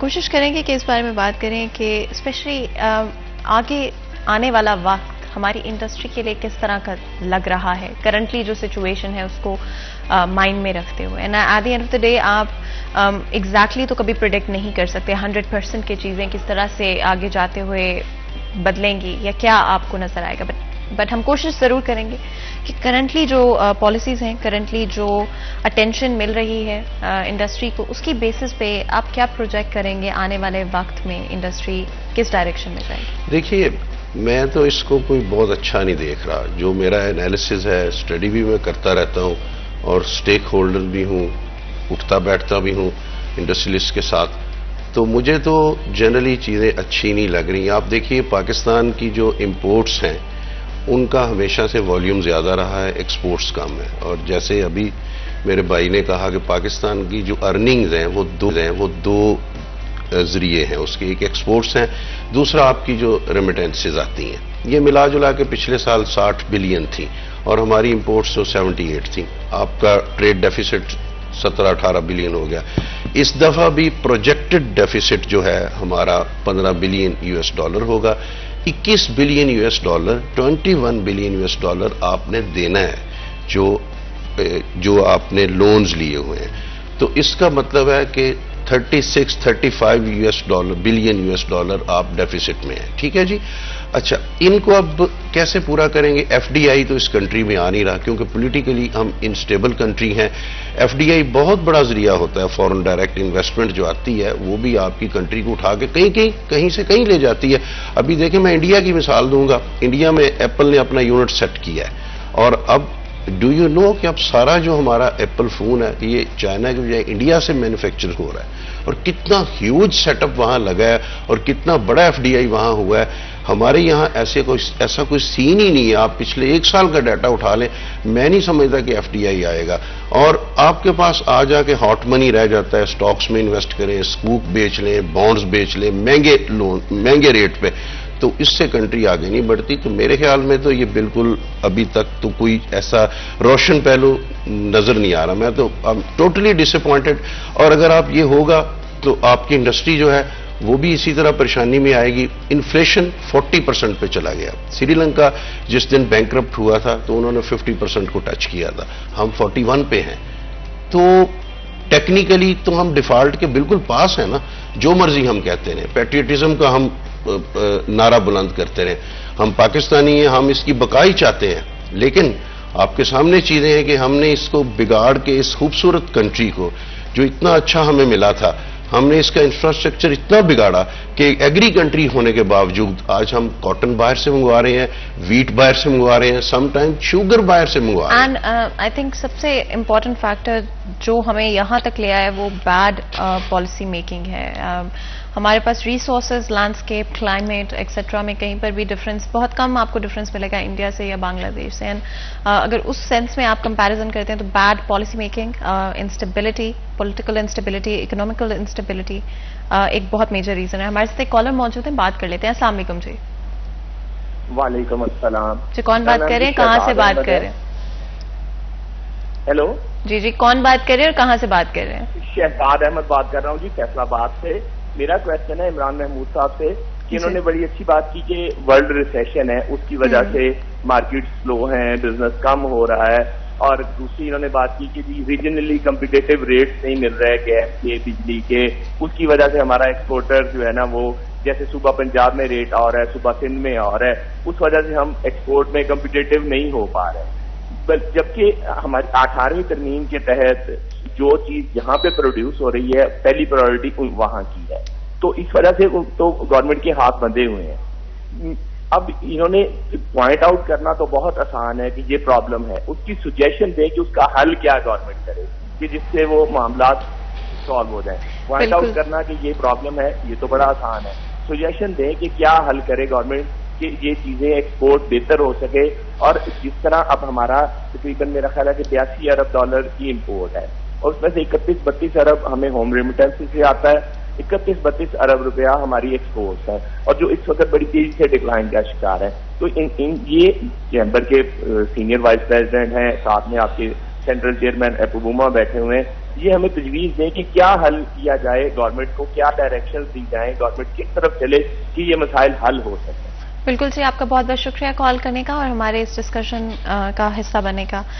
हमारी हमेशा कोशिश रहती है कि इस तरह से जब भी क्रिटिसाइज कर रहे हों किसी भी चीज़ को, किसी भी डिपार्टमेंट को, तो कोशिश यही होती है कि कंस्ट्रक्टिवली किया जाए एंड इस तरह से किया जाए कि ना सिर्फ जो चीज़ें बेहतर हो सकती हैं उनके ऊपर फोकस रखा जाए, प्रॉब्लम को भी ब्रेक डाउन किया जाए, because at the end of the day बहुत सारे डिफरेंट फैक्टर्स कंबाइन करते हैं किसी भी इशू को इतना बड़ा करने में, ये इतना बड़ा उसका असर जो आपको विजिबली नजर आ रहा हो उस तक पहुंचने में। हमारे कॉलर का सवाल इमरान महमूद साहब से था। सबसे पहले तो वो पूछना चाह रहे थे कि जहां पे ये इश्यूज एग्जिस्ट करते हैं, ग्लोबल रिसेशन की उन्होंने बात की, उसके अलावा उन्होंने जो ओवरऑल डिक्रीज आया है एक्सपोर्ट्स के अंदर उसकी भी उन्होंने मेंशन किया, एंड डिफरेंट रेट्स जो कि प्रोविंशियली डिफरेंट हैं, सिंध में डिफरेंट है, पंजाब में डिफरेंट है। आपके ख्याल में क्या बेस्ट एडवाइस होगी, पॉलिसीज किस डायरेक्शन में जानी चाहिए? देखिए, शहजाद भाई का बहुत अच्छा, शहजाद साहब का बहुत अच्छा क्वेश्चन है, और ये इसको इस सेंस में लेना चाहिए कि देखिए, मैं अपने टनोर में 1 साल में गवर्नमेंट से यही रिक्वेस्ट करता रहा, चीज़ें बेतहाशा है जो हम इम्पोर्ट करते हैं, जैसे मैंने आपको आगे बनाया। अब अगर वो इस चीज़ इधर $1 में हमें कॉस्ट करेगी, हम वो $5 में इम्पोर्ट कर रहे हैं। कॉस्ट डूइंग बिजनेस की हम कह रहे हैं ना, कॉस्ट ऑफ डूइंग बिजनेस हमारा ज्यादा है। अब देखिए, रॉ मटेरियल जैसे हम ले लेते हैं यार्न, हम कॉटन, ये सारी हमें जो हमारी शॉर्टेज हो जाती है या हमें जरूरत है ये इंपोर्ट करते हैं, उसमें डॉलर हमारा ज़ाया होता है। उसके बाद हमारा आप रॉ मटेरियल में आगे हम चले जाते हैं इंडस्ट्री के लिए, जैसे उसमें हम डाइज केमिकल जितने हैं, अब डाइज केमिकल जितने हैं वो चाइना से हमें इंपोर्ट करने पड़ते हैं, और चाइना के प्राइसेस ज़्यादा है, और जो हमारे पास हमारा नेबर कंट्री है, हम उससे पहले इंडिया से इंपोर्ट कर रहे थे कि चाइना से एक चीज़ अगर हम $2 में ले रहे थे तो इंडिया से हमें $1 में मिल रहा था। अभी भी नो डाउट वो इंडिया से आ रहा है, देखिए उस पर गवर्नमेंट चेक एंड बैलेंस नहीं है, वो वाया किसी तरफ से भी आके वो भी हमें $2 $2.5 में पड़ रहा है। और उसके बाद गवर्नमेंट को यही कहा, जैसे मलिक साहब ने कहा, जो होती है ना इन्वेस्टमेंट, फॉरेन इन्वेस्टमेंट, वो जो इंडस्ट्री वहां लगी, आज से मुझे 15 साल पहले याद है कि स्टॉक एक मशीन बनती है, स्टॉक वालों को तैयार थे पाकिस्तान में यूनिट लगाने के लिए, लेकिन यहाँ की पॉलिसीज गवर्नमेंट की हर वक्त बदल जाती है। काफ़ी लोग, काफ़ी इंडस्ट्रियाँ, जब हम बूम पे जा रहे थे कोविड के बाद, माशाल्लाह पाकिस्तान का एक नाम मतलब एक्सपोर्ट में जा रहा था आगे, इसकी एक्सपोर्ट बढ़ रही है। काफ़ी जो बड़ी बड़ी कंपनी इंडस्ट्रीज़ की हैं, जैसे डाइस केमिकल की हैं, जैसे आप देख ले सैंडोज है, दूसरी कंपनी है, ये काफ़ी, ये अगर बनाती हैं, ये इंपोर्ट करके हमें यहाँ फैक्ट्री में देती हैं। ऐसी इंडस्ट्री काफ़ी जो फॉरेन इंडस्ट्रीज थी, वो उनकी कोशिश थी कि हम पाकिस्तान में लगाएं और पाकिस्तान में ही वो प्रोडक्ट बने, और प्रोडक्ट उसका फ़ायदा, हमें 2 फायदे होने थे। एक तो ये था कि जितनी उनकी कंज्यूम होनी थी पाकिस्तान में वो कंज्यूम होनी थी, उसके बाद उल्टा एक्सपोर्ट होनी थी, वो भी फॉरेन एक्सचेंज आना था। अभी भी हम ये कह रहे हैं कि अभी जैसे उन्होंने कहा कि हमारे कॉस्ट डूइंग बिजनेस बढ़ रहा है, उसमें सबसे बड़ी प्रॉब्लम कॉटन की आ रही है। हमारी 52% कॉटन डैमेज हो गई है ये फ्लड की वजह से। हम गवर्नमेंट को आज 1 महीना हो गया जब तकरीबन जब का फ्लड आया, कि रिक्वेस्ट कर रहे हैं कि टाइम बीइंग टेम्परेरी 3 मंथ के लिए बॉर्डर खोल दें, हम वो कॉटन जो है इंडिया से मंगवा लें। अगर हम दूसरे कंट्री से मंगवाते हैं वो उसका फ्रेट ही इतना पड़ रहा है कि हमें मतलब कॉस्ट ऑफ डूइंग बिजनेस क्या इधर से भी ज्यादा प्राइसेस हो रही है। उसकी वजह से गैम्बलिंग हो रही है कि आज कॉटन का प्राइस 23,000 24,000 में चला गया है। अगर हम इंडिया से मंगवाते हैं तो हमें वो कॉटन 18,000 19,000 में पड़नी है, और हमें फ्रेट भी नहीं पड़ना। आज हमने ऑर्डर देना है, 4 दिन के बाद इधर आ जानी है। हमें यान जैसे फैक्ट्री 70% इस वक्त कॉस्ट ऑफ डूइंग बिजनेस की वजह से बंद पड़ी हुई है। अब यान की जरूरत है तो जो स्पिनिंग मिल वाला है वो अपनी मर्जी के रेट ले रहा है। तो इसमें एक चीज नहीं है। मैं तो एटोमेस्टिक हूं कि इंशाअल्लाह ताला मैं तो अच्छा सोचता हूं अपने मुल्क के लिए, हमेशा देखा है कि अल्हम्दुलिल्लाह ये ऊंच नीच आती है, लेकिन इसमें वही मैं रिक्वेस्ट गवर्नमेंट से बार बार ये करूंगा कि जब तक आप कंक्रीट जिसको कहते हैं ना 5 ईयर एक दफा टेक्सटाइल पॉलिसी दे दें कि ये आपकी पॉलिसी है, इस पे वर्किंग करें, हर बंदे को होगा, फिर मुझे अल्लाह की घर बड़ी उम्मीद है कि फॉरेन इन्वेस्टमेंट भी इसमें आएगी और इंडस्ट्री भी फ्लश करेगी। और ये जो हम इस वक्त परेशानी है कि देखिए लेबर, अगर आपकी 50% लेबर को आप वे ऑफ कर देते हैं तो वो सड़कों पे क्या हाल होगा कि आप तो सड़कों पे निकल नहीं सकते। उसके बाद हमारे मुल्क में फ्लड आया हुआ है, उसकी वजह से भी हम मतलब प्रॉब्लम में आ रहे हैं, मतलब वो बेचारे लोगों कैसे रह रहे हैं। हमें तो अल्लाह का ये शुक्र अदा करना चाहिए कि हमारे इधर नहीं आया, लेकिन ये हमारे पे इम्तिहान है अल्लाह की तरफ से कि हमें उनकी मदद करनी चाहिए। जो अल्लाह ताला ने वसाइल दिए हैं वो वसाइल के साथ अपने पाकिस्तानी भाइयों की, बहनों की, माओं की, सबकी मदद करनी चाहिए। तो बाकी इंशाल्लाह मैं हमेशा पॉजिटिव सोचता हूँ और ये पॉजिटिव ही इंशाल्लाह ताला, ये मुल्क है तो हम हैं। बिल्कुल सही, इंशाल्लाह। और यही दुआ होती है हमेशा कि हमारे मुल्क के लिए बेहतर वसाइल पैदा हों, बेहतर अपॉर्चुनिटीज़ हम ना सिर्फ अपने लोगों के लिए, अपनी इंडस्ट्री के लिए, हमारे एसएमई सेक्टर के लिए कहीं ना कहीं हम उसके ऊपर काम कर सकते हो, चीज़ों को बेहतर कर सकते हो। And that all starts with better policy making. आप अच्छी पॉलिसीज़ बनाएंगे, आपकी इंडस्ट्री को फ़ायदा होगा। डिफरेंट कंपनीज जो कि इस वक्त हमारी रीजनल अगर हम नेबरिंग कंट्रीज़ में देखते हैं तो हमें नज़र आती हैं, लेकिन वो ऑफ कोर्स पाकिस्तान में नहीं आना चाहते बिकॉज हमारे पास वो पॉलिसीज़ मौजूद नहीं है जो कि उनके बिजनेस को फेवर करेंगे। At the end of the day businesses profit चाहते हैं, आप उनको प्रॉफिटेबल सिचुएशन एंड पॉलिसीज देंगे तो वो आएंगे पाकिस्तान की तरफ, और अगर आप नहीं देंगे तो वो कोई और चूज कर लेंगे। जो हमारे रीजन में और कंट्रीज मौजूद हैं जहाँ पर फेवरेबल पॉलिसीज हैं, वो उस डायरेक्शन में जाना शुरू हो जाएंगे।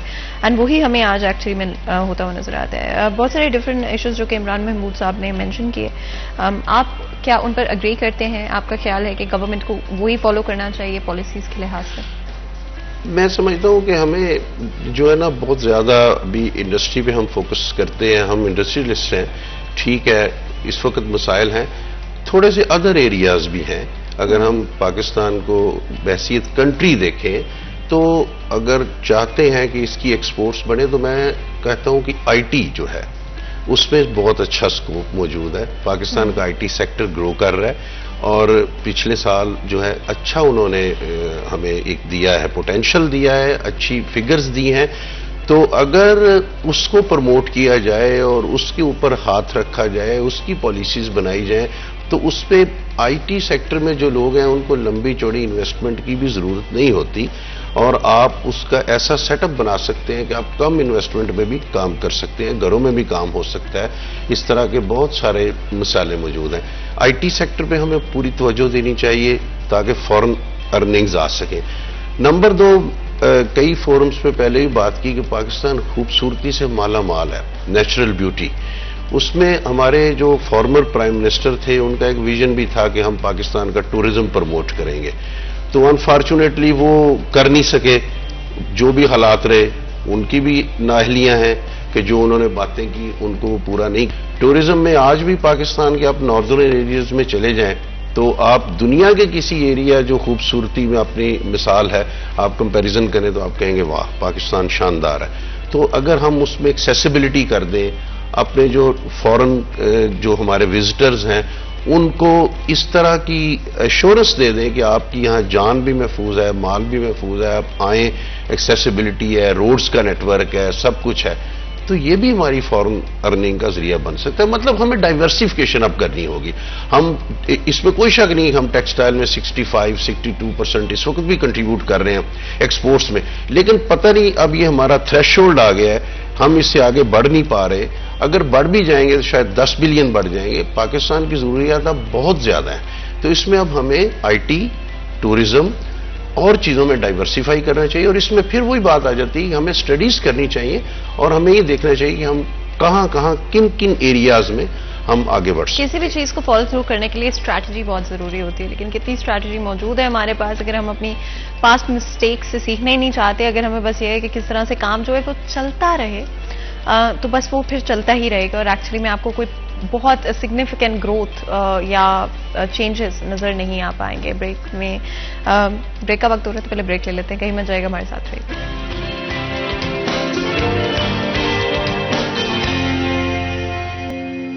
वेलकम बैक सिटी एट 10 में एक दफा फिर आपको खुशामदीद कहते हैं। ब्रेक में जाने से पहले गुफ्तगू जारी थी, बात कर रहे थे इंडस्ट्री के हवाले से क्या आज इकोनॉमी से रिलेटेड हमारे इश्यूज हैं and what's the way forward, किस तरह से इन इश्यूज को रिजॉल्व किया जा सकता है। एंड पर्टिकुलरली किसी भी डिपार्टमेंट को, किसी भी ऑर्गेनाइजेशन को, गवर्नमेंट को हम सिर्फ और सिर्फ एडवाइस दे सकते हैं। हम कंस्ट्रक्टिवली उन तक ये पैगाम पहुंचाना चाहते हैं इस प्रोग्राम के थ्रू कि डिफरेंट तरह के जो इश्यूज फेस करने पड़ रहे हैं आज हमारी इंडस्ट्री को, उनको किस तरह से सॉल्व किया जा सकता है। एंड जब तक आप स्टेक होल्डर्स उनके साथ बैठ के बात नहीं करेंगे, उनके प्रॉब्लम्स को समझेंगे नहीं, ग्राउंड लेवल पे क्या इश्यूज हैं, क्या रियलिटी है, उसको नहीं डील करने की कोशिश करेंगे, तो आप एक्चुअली में चीज़ों को बेहतर नहीं कर पाएंगे। एंड शायद छोटे मोटे आप इश्यूज को सॉर्ट आउट कर रहे हैं, बट एक्चुअली में जो जिस तरह का इम्पैक्ट चाहिए, जिस तरह के इफेक्टिव डिसीजंस चाहिए, वो आप नहीं प्रोवाइड कर पाएंगे।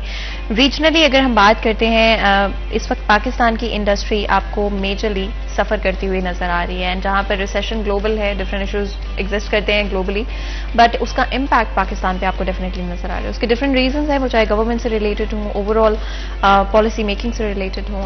आपके ख्याल में रीजनली पाकिस्तान की इस वक्त क्या पोजीशन है? और हमेशा मैं बिलीव करती हूँ कि आपको अपने चाहे आप किसी को पसंद करते हो या ना पसंद करते हो, अगर वो कुछ सही करते हैं तो उन्हें क्रेडिट देना चाहिए और उनसे सीखने की भी कोशिश करनी चाहिए। हम अपने नेबरिंग कंट्री से क्या सीख सकते हैं? दैट्स राइट जी, बहुत अच्छा क्वेश्चन है। देखिए, मैं ये कहूँगा, हमेशा ही ये कहता हूँ कि पाकिस्तान जिस रीजन में है, वहाँ उस रीजन में दुनिया की आधी पॉपुलेशन रह रही है। इंडिया, चाइना, पाकिस्तान, बांग्लादेश और फार ईस्ट को भी मिला लें तो अगर आप देखें तो हम आधी दुनिया में इधर रह रहे हैं।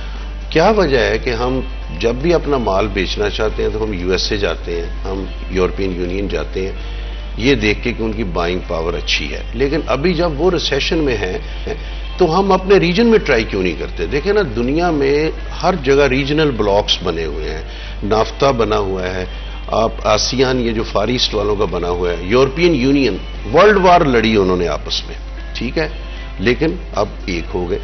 तो हमारा क्या मसला है इंडिया के साथ कि हम उनके साथ 1 बिलियन से ज्यादा लोगों की वो मार्केट है, हम वो मार्केट कैप्चर कर सकते हैं, अपनी बहुत सारी चीजें वहां सेल कर सकते हैं, उनकी चीजें जो कि अनफॉर्चुनेटली अब भी रही हैं लेकिन वाया होके आ रही हैं या स्मगल होके आ रही हैं, और नुकसान वो एफबीआर को हो रहा है, हुकूमत पाकिस्तान को हो रहा है। हम अजीब तरह की पैट्रियटिज्म में है कि हम समझते हैं कि इंडिया के साथ अगर हम ट्रेड करेंगे तो कोई गुनाह हो जाएगा। इतनी बड़ी मार्केट को हम लूज कर रहे हैं। उनकी कॉटन हमारी जरूरत है, हमारी चीजें उनकी जरूरत है। बॉर्डर जो है ट्रेड के हवाले से मैं कह रहा हूं इनको ओपन होना चाहिए। इंडिया के साथ, बांग्लादेश के साथ, चाइना के साथ हम काम कर रहे हैं, फार ईस्ट के साथ हम काम करें। फार ईस्ट में हमारी चीजों पे बहुत टैरिफ है, उनके साथ डिस्कशन होनी चाहिए कि उनके साथ कोई पीटीए, कोई एफटीए साइन होना चाहिए। हम अपनी चीजों को रुख मोड़ें। अब यूरोप और यूएस से अगर प्रॉब्लम में हैं तो हम रुख मोड़ के दूसरी कंट्रीज की तरफ आएं। और इसमें मैं अपने जो फॉरेन मिशंस बाहर बैठे हैं, पाकिस्तान के 50 से ज्यादा फॉरेन मिशंस जो हैं ट्रेड रिलेटेड बैठे हुए हैं, जिसमें हमारे कमर्शियल काउंसल्स हैं, ट्रेड ऑफिसर्स बैठे हुए हैं, उनकी भी रिपोर्ट होनी चाहिए हर साल की बेस पे। वहां चले जाते हैं, उनकी फैमिलियां सेटल हो जाती हैं, वो करते क्या है पाकिस्तान के लिए, चेक होना चाहिए कि उन्होंने पाकिस्तान को कितना रेवेन्यू वहां से कमा के दिया, कितने के एक्सपोर्ट्स के ऑर्डर उन्होंने बुक किए, कितने को उन्होंने एग्जीबिशन, डेलीगेशन के लिए मुआवनत की। ये सारी चीजें होनी चाहिए और इसमें फोकस हमारा जो है अपने रीजन में होना चाहिए, ताकि हम अपने रीजन में माल बेच भी सकें और उनसे जो है सस्ता ट्रेड कर सकें, सस्ती इंपोर्ट कर सकें, सो दैट कि इसमें हमारा फ्रेट इन्वॉल्व नहीं होता। देखें ना, इंडिया से एक ट्रक चलता है, सुबह चलता है, शाम को वाघा पहुंच जाता है। आप जो फ्रेट से, आप जो सी फ्रेट से $5,000 $5,000 अब कम हो गए, पहले $10,000 आपने फ्रेट दिया है। तो ये एक बड़ी गोल्डन अपॉर्चुनिटी है। इस वक्त गवर्नमेंट को चाहिए कि फिल फॉर ये ट्रेड बैरियर खत्म करे, ताकि जो है हमें बेचने के लिए नई मंडियां मिल सके। ओवरऑल हमारी जितनी भी डिस्कशन हुई है, अगर आप उसमें कुछ भी ऐड करना चाहें। देखिए, इसमें वो बात यही कॉस्ट डूइंग ऑफ बिजनेस की है, जिसमें आप देखें अभी गैस का टैरिफ, जैसे मैंने आपको बताया कि पिछली गवर्नमेंट, जब पीटीआई की गवर्नमेंट थी, कि पूरे पाकिस्तान का टैरिफ एक था, $6.5 था उस वक्त, जिसको अब गवर्नमेंट ने $9 कर दिया। और उससे सबसे बड़ी ज्यादती ये हुई कि वो $9 उन्होंने पंजाब के लिए कर दिया और $4.5 दूसरे प्रोविंशियल की, जैसे सिंध के लिए कर दिया। बात यह कि जो फॉरेन एक्सचेंज आ रहा है पूरी पाकिस्तान में, तो फॉरेन एक्सचेंज पंजाब का या सिंध का या किसी का तो अलग सेपरेट तो नहीं आ रहा, वो एक ही किटी में आ रहा है ना। तो इसकी वजह से गवर्नमेंट की यही हमसे दरख्वास्त है, दोबारा भी कहा है, अभी हम आवाज भी उठाई है कि अगर ये चीज आपने ना की अभी 15-20 दिन में, तो आपकी इंडस्ट्री जो चल रही है ना वो भी बंद हो जाएगी। इसको आप $4.5 में या $6.5 में पंजाब में भी और सिंध में भी करें। देखिए, जब एक कस्टमर है, जब कस्टमर ने प्राइसेस मांगने हैं कराची से, तब कस्टमर ने प्राइसेस मांगने हैं फैसलाबाद से, उनको गैस अगर $4.5 में मिल रही है, उन्हें कॉस्ट उस पर करनी है, हमें मिल रही है $9 में, हमने कॉस्ट उस पर करनी है। तो हम आपस में ही हमारी गवर्नमेंट ने आपस में जिसको कहते हैं लड़ाई करवा दी है प्राइसेस में। तो उसका नुकसान ये होगा कि देखिए किसी ने यूनिट चलाना है तो उसने अंडर कॉस्ट भी अपनी सेल करनी है। जब अंडर कॉस्ट सेल करेंगे तो आप वो फिर यही है कि नुकसान करेगा। कितनी देर नुकसान फैक्ट्री करेगी, उसके बाद बंद कर देंगे। उसके बाद देखिए गवर्नमेंट ने 3% से हमारा पार्ट 2 जो से लोन होता है एक्सपोर्टर के लिए 10% कर दिया, और वेयर एज आगे हम सिंगल डिजिट में थे, अब हमें 17% जो है दूसरा बैंक फाइनेंस पर है। बैंक वालों ने तो लूट लिया हमें, मतलब एक्सपोर्टरों को तो जैसे कहते हैं ना फकीर कर दिया है बैंकों ने। ये डॉलर की इन्होंने गेम खेल गए, तो कोई गवर्नमेंट का एक्शन नहीं है, कोई चेक एंड बैलेंस नहीं है। इसको अल्लाह ही चला रहा है, जैसे चल रहा है। इस पे गवर्नमेंट को अभी भी यही चाहिए कि अभी इलेक्शन के साल आने वाले हैं, गवर्नमेंट को चाहिए इसको क्विक एक्शन ले। इधर वसाल तो मुफ्ताज मिल की जगह से अब कह रहे हैं जी सागडार साहब आ जाएंगे। सागडार साहब जब पिछली गवर्नमेंट में थे वो तो किसी एक्सपोर्टर को, किसी बिजनेसमैन को पास बिठा के भी राजी नहीं थे। तो इसलिए ये चीज़ें गवर्नमेंट को अब सोचनी पड़ेगी कि अब एक्सपोर्टर को या एक्सपोर्ट करने वाले, खाली मैं टेक्सटाइल की बात नहीं करूंगा, मैं ओवरऑल पूरे पाकिस्तान की हर सेक्टर की बात करूंगा। जैसे मलिक साहब ने बताया, मलिक साहब 2-3 चीज़ें भूल गए, जिसमें गाड़ियों की एक्सपोर्ट हमारी शुरू हो गई थी, हमारी मोबाइल सेट की वो एक्सपोर्ट शुरू हो गई थी, यूनिट लगने शुरू हो गए थे, गाड़ियाँ इधर से एक्सपोर्ट, इधर यूनिट लगने शुरू हो गए थे। तो ये गवर्नमेंट को स्टेक होल्डर्स को, खाली टैक्स, सब स्टेक होल्डर्स को एक जगह बिठवाना पड़ेगा, हर एक की प्रॉब्लम सुननी पड़ेगी। हम गवर्नमेंट से कुछ नहीं मांग रहे कि हमें गवर्नमेंट को इंसेंटिव दे, नहीं, हमें नहीं चाहिए कुछ भी इंसेंटिव। हमें बस लेवल प्लेइंग फील्ड दें और कुछ नहीं चाहिए। ना हमें वो कोई DLTL चाहिए, हम कोई चीज़ नहीं मांगते। हमारा सेल टैक्स जो है हमें 0 रेटेड कर दें, और हमारी जो है टेक्सटाइल पॉलिसी है और जो पॉलिसीज़ बनानी एक्सपोर्ट की 5 साल की एक दफ़ा बना के दे दें, तो इंशाल्लाह ताला ये आप 6 महीने में देखेंगे कि जो इंडस्ट्री आपकी 50% पे वो भी चलेगी, और जो मशीनरी $5 बिलियन की आपके पाकिस्तान में मशीनरी आके फैक्ट्रियों में पड़ी हुई है, जिसके अभी तक डब्बे नहीं खुले, वो भी लगेगी। तो वो 5 बिलियन की जब लगेगी तो ऑब्वियसली उस $5 बिलियन इन्वेस्टमेंट जो इन्होंने की हुई है, LTF लोन्स लिए हुए हैं, उनको पे ऑफ करना है, वरना वो डिफॉल्ट हो जाएंगे। अगर वो यूनिट चलेंगे तो 5 बिलियन से वही 15 बिलियन 5 साल के अंदर वो जो हमने इंपोर्ट की मशीनरी उससे एक्सपोर्ट कर सकते हैं, उससे बना के प्रोडक्ट अपने एक्सपोर्ट पूरी दुनिया में कर सकते हैं रीजन। एंड कुछ चीज़ें जो कि आज के डिस्कशन में आई फील लाइक बहुत पॉजिटिव रही हैं, एंड एक्चुअली में अगर गवर्नमेंट या इदारे उनको फॉलो करते हैं, उस एडवाइस को फॉलो करते हैं, तो एक्चुअली में इंडस्ट्री के लिए चीज़ें बहुत बेहतर हो सकती हैं। या फिर मैं आपसे एक दफ़ा ये भी ज़रूर पूछना चाहूँगी, क्या गवर्नमेंट के साथ कभी आप लोगों की बात हुई है या आपने कोशिश की है रीच आउट करने की? देखिए, हम अभी डेलीगेशन के साथ हम इकट्ठे गए हैं, प्रेसिडेंट थे चैम्बर के, सब PHM में हम सब इकट्ठे कैलकुलेट करके सब फाइनेंस मिनिस्टर मुफ्ताज मीर साहब को मिले।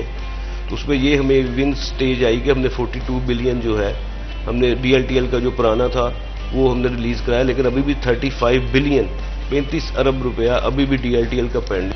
अब वो जब हम उनसे मिलते हैं जाके कहते हैं अच्छा जी देख रहे हैं हमारे पास पैसे नहीं है, हमें IMF का जरूरत है जी, IMF ये कर रहा है, हमें 1 बिलियन आने दे, उसके बाद हम आपकी सोचे, वो भी आ गया है। तब गवर्नमेंट को तो ये चाहिए, हम तो आवाज़ उठा के थक गए हैं। अब हमारे पास तो यही है कि नहीं चलेगा, 2 महीने बाद में ताले लगाएंगे, फैक्ट्री की कुछ चाबियाँ जो हैं हम दे देंगे गवर्नमेंट को, वो खुद ही चला लें। तो उसके बाद हल तो हमारे पास इसके बाद अब कोई नहीं है, क्योंकि अब हम थक चुके हैं। 6 महीने में जबकि ये गवर्नमेंट आई है, 6 महीने में हमने आगे जा रहे थे। मेरे हिसाब से हम 15 साल पीछे चले गए एक्सपोर्ट में। बिल्कुल जी, एंड आई रियली होप कि आज के शो से ना सिर्फ क्लैरिटी मिलेगी, बट एक्चुअली में कहीं ना कहीं चीज़ें बेहतर भी आगे होती हुई नजर आएंगी। आप दोनों का बहुत बहुत शुक्रिया आज हमारे लिए हमारे शो के लिए वक्त में। आज के प्रोग्राम का वक्त खत्म होता है, मुझे इजाज़त दें, अपना ख्याल रखें, अल्लाह हाफिज़।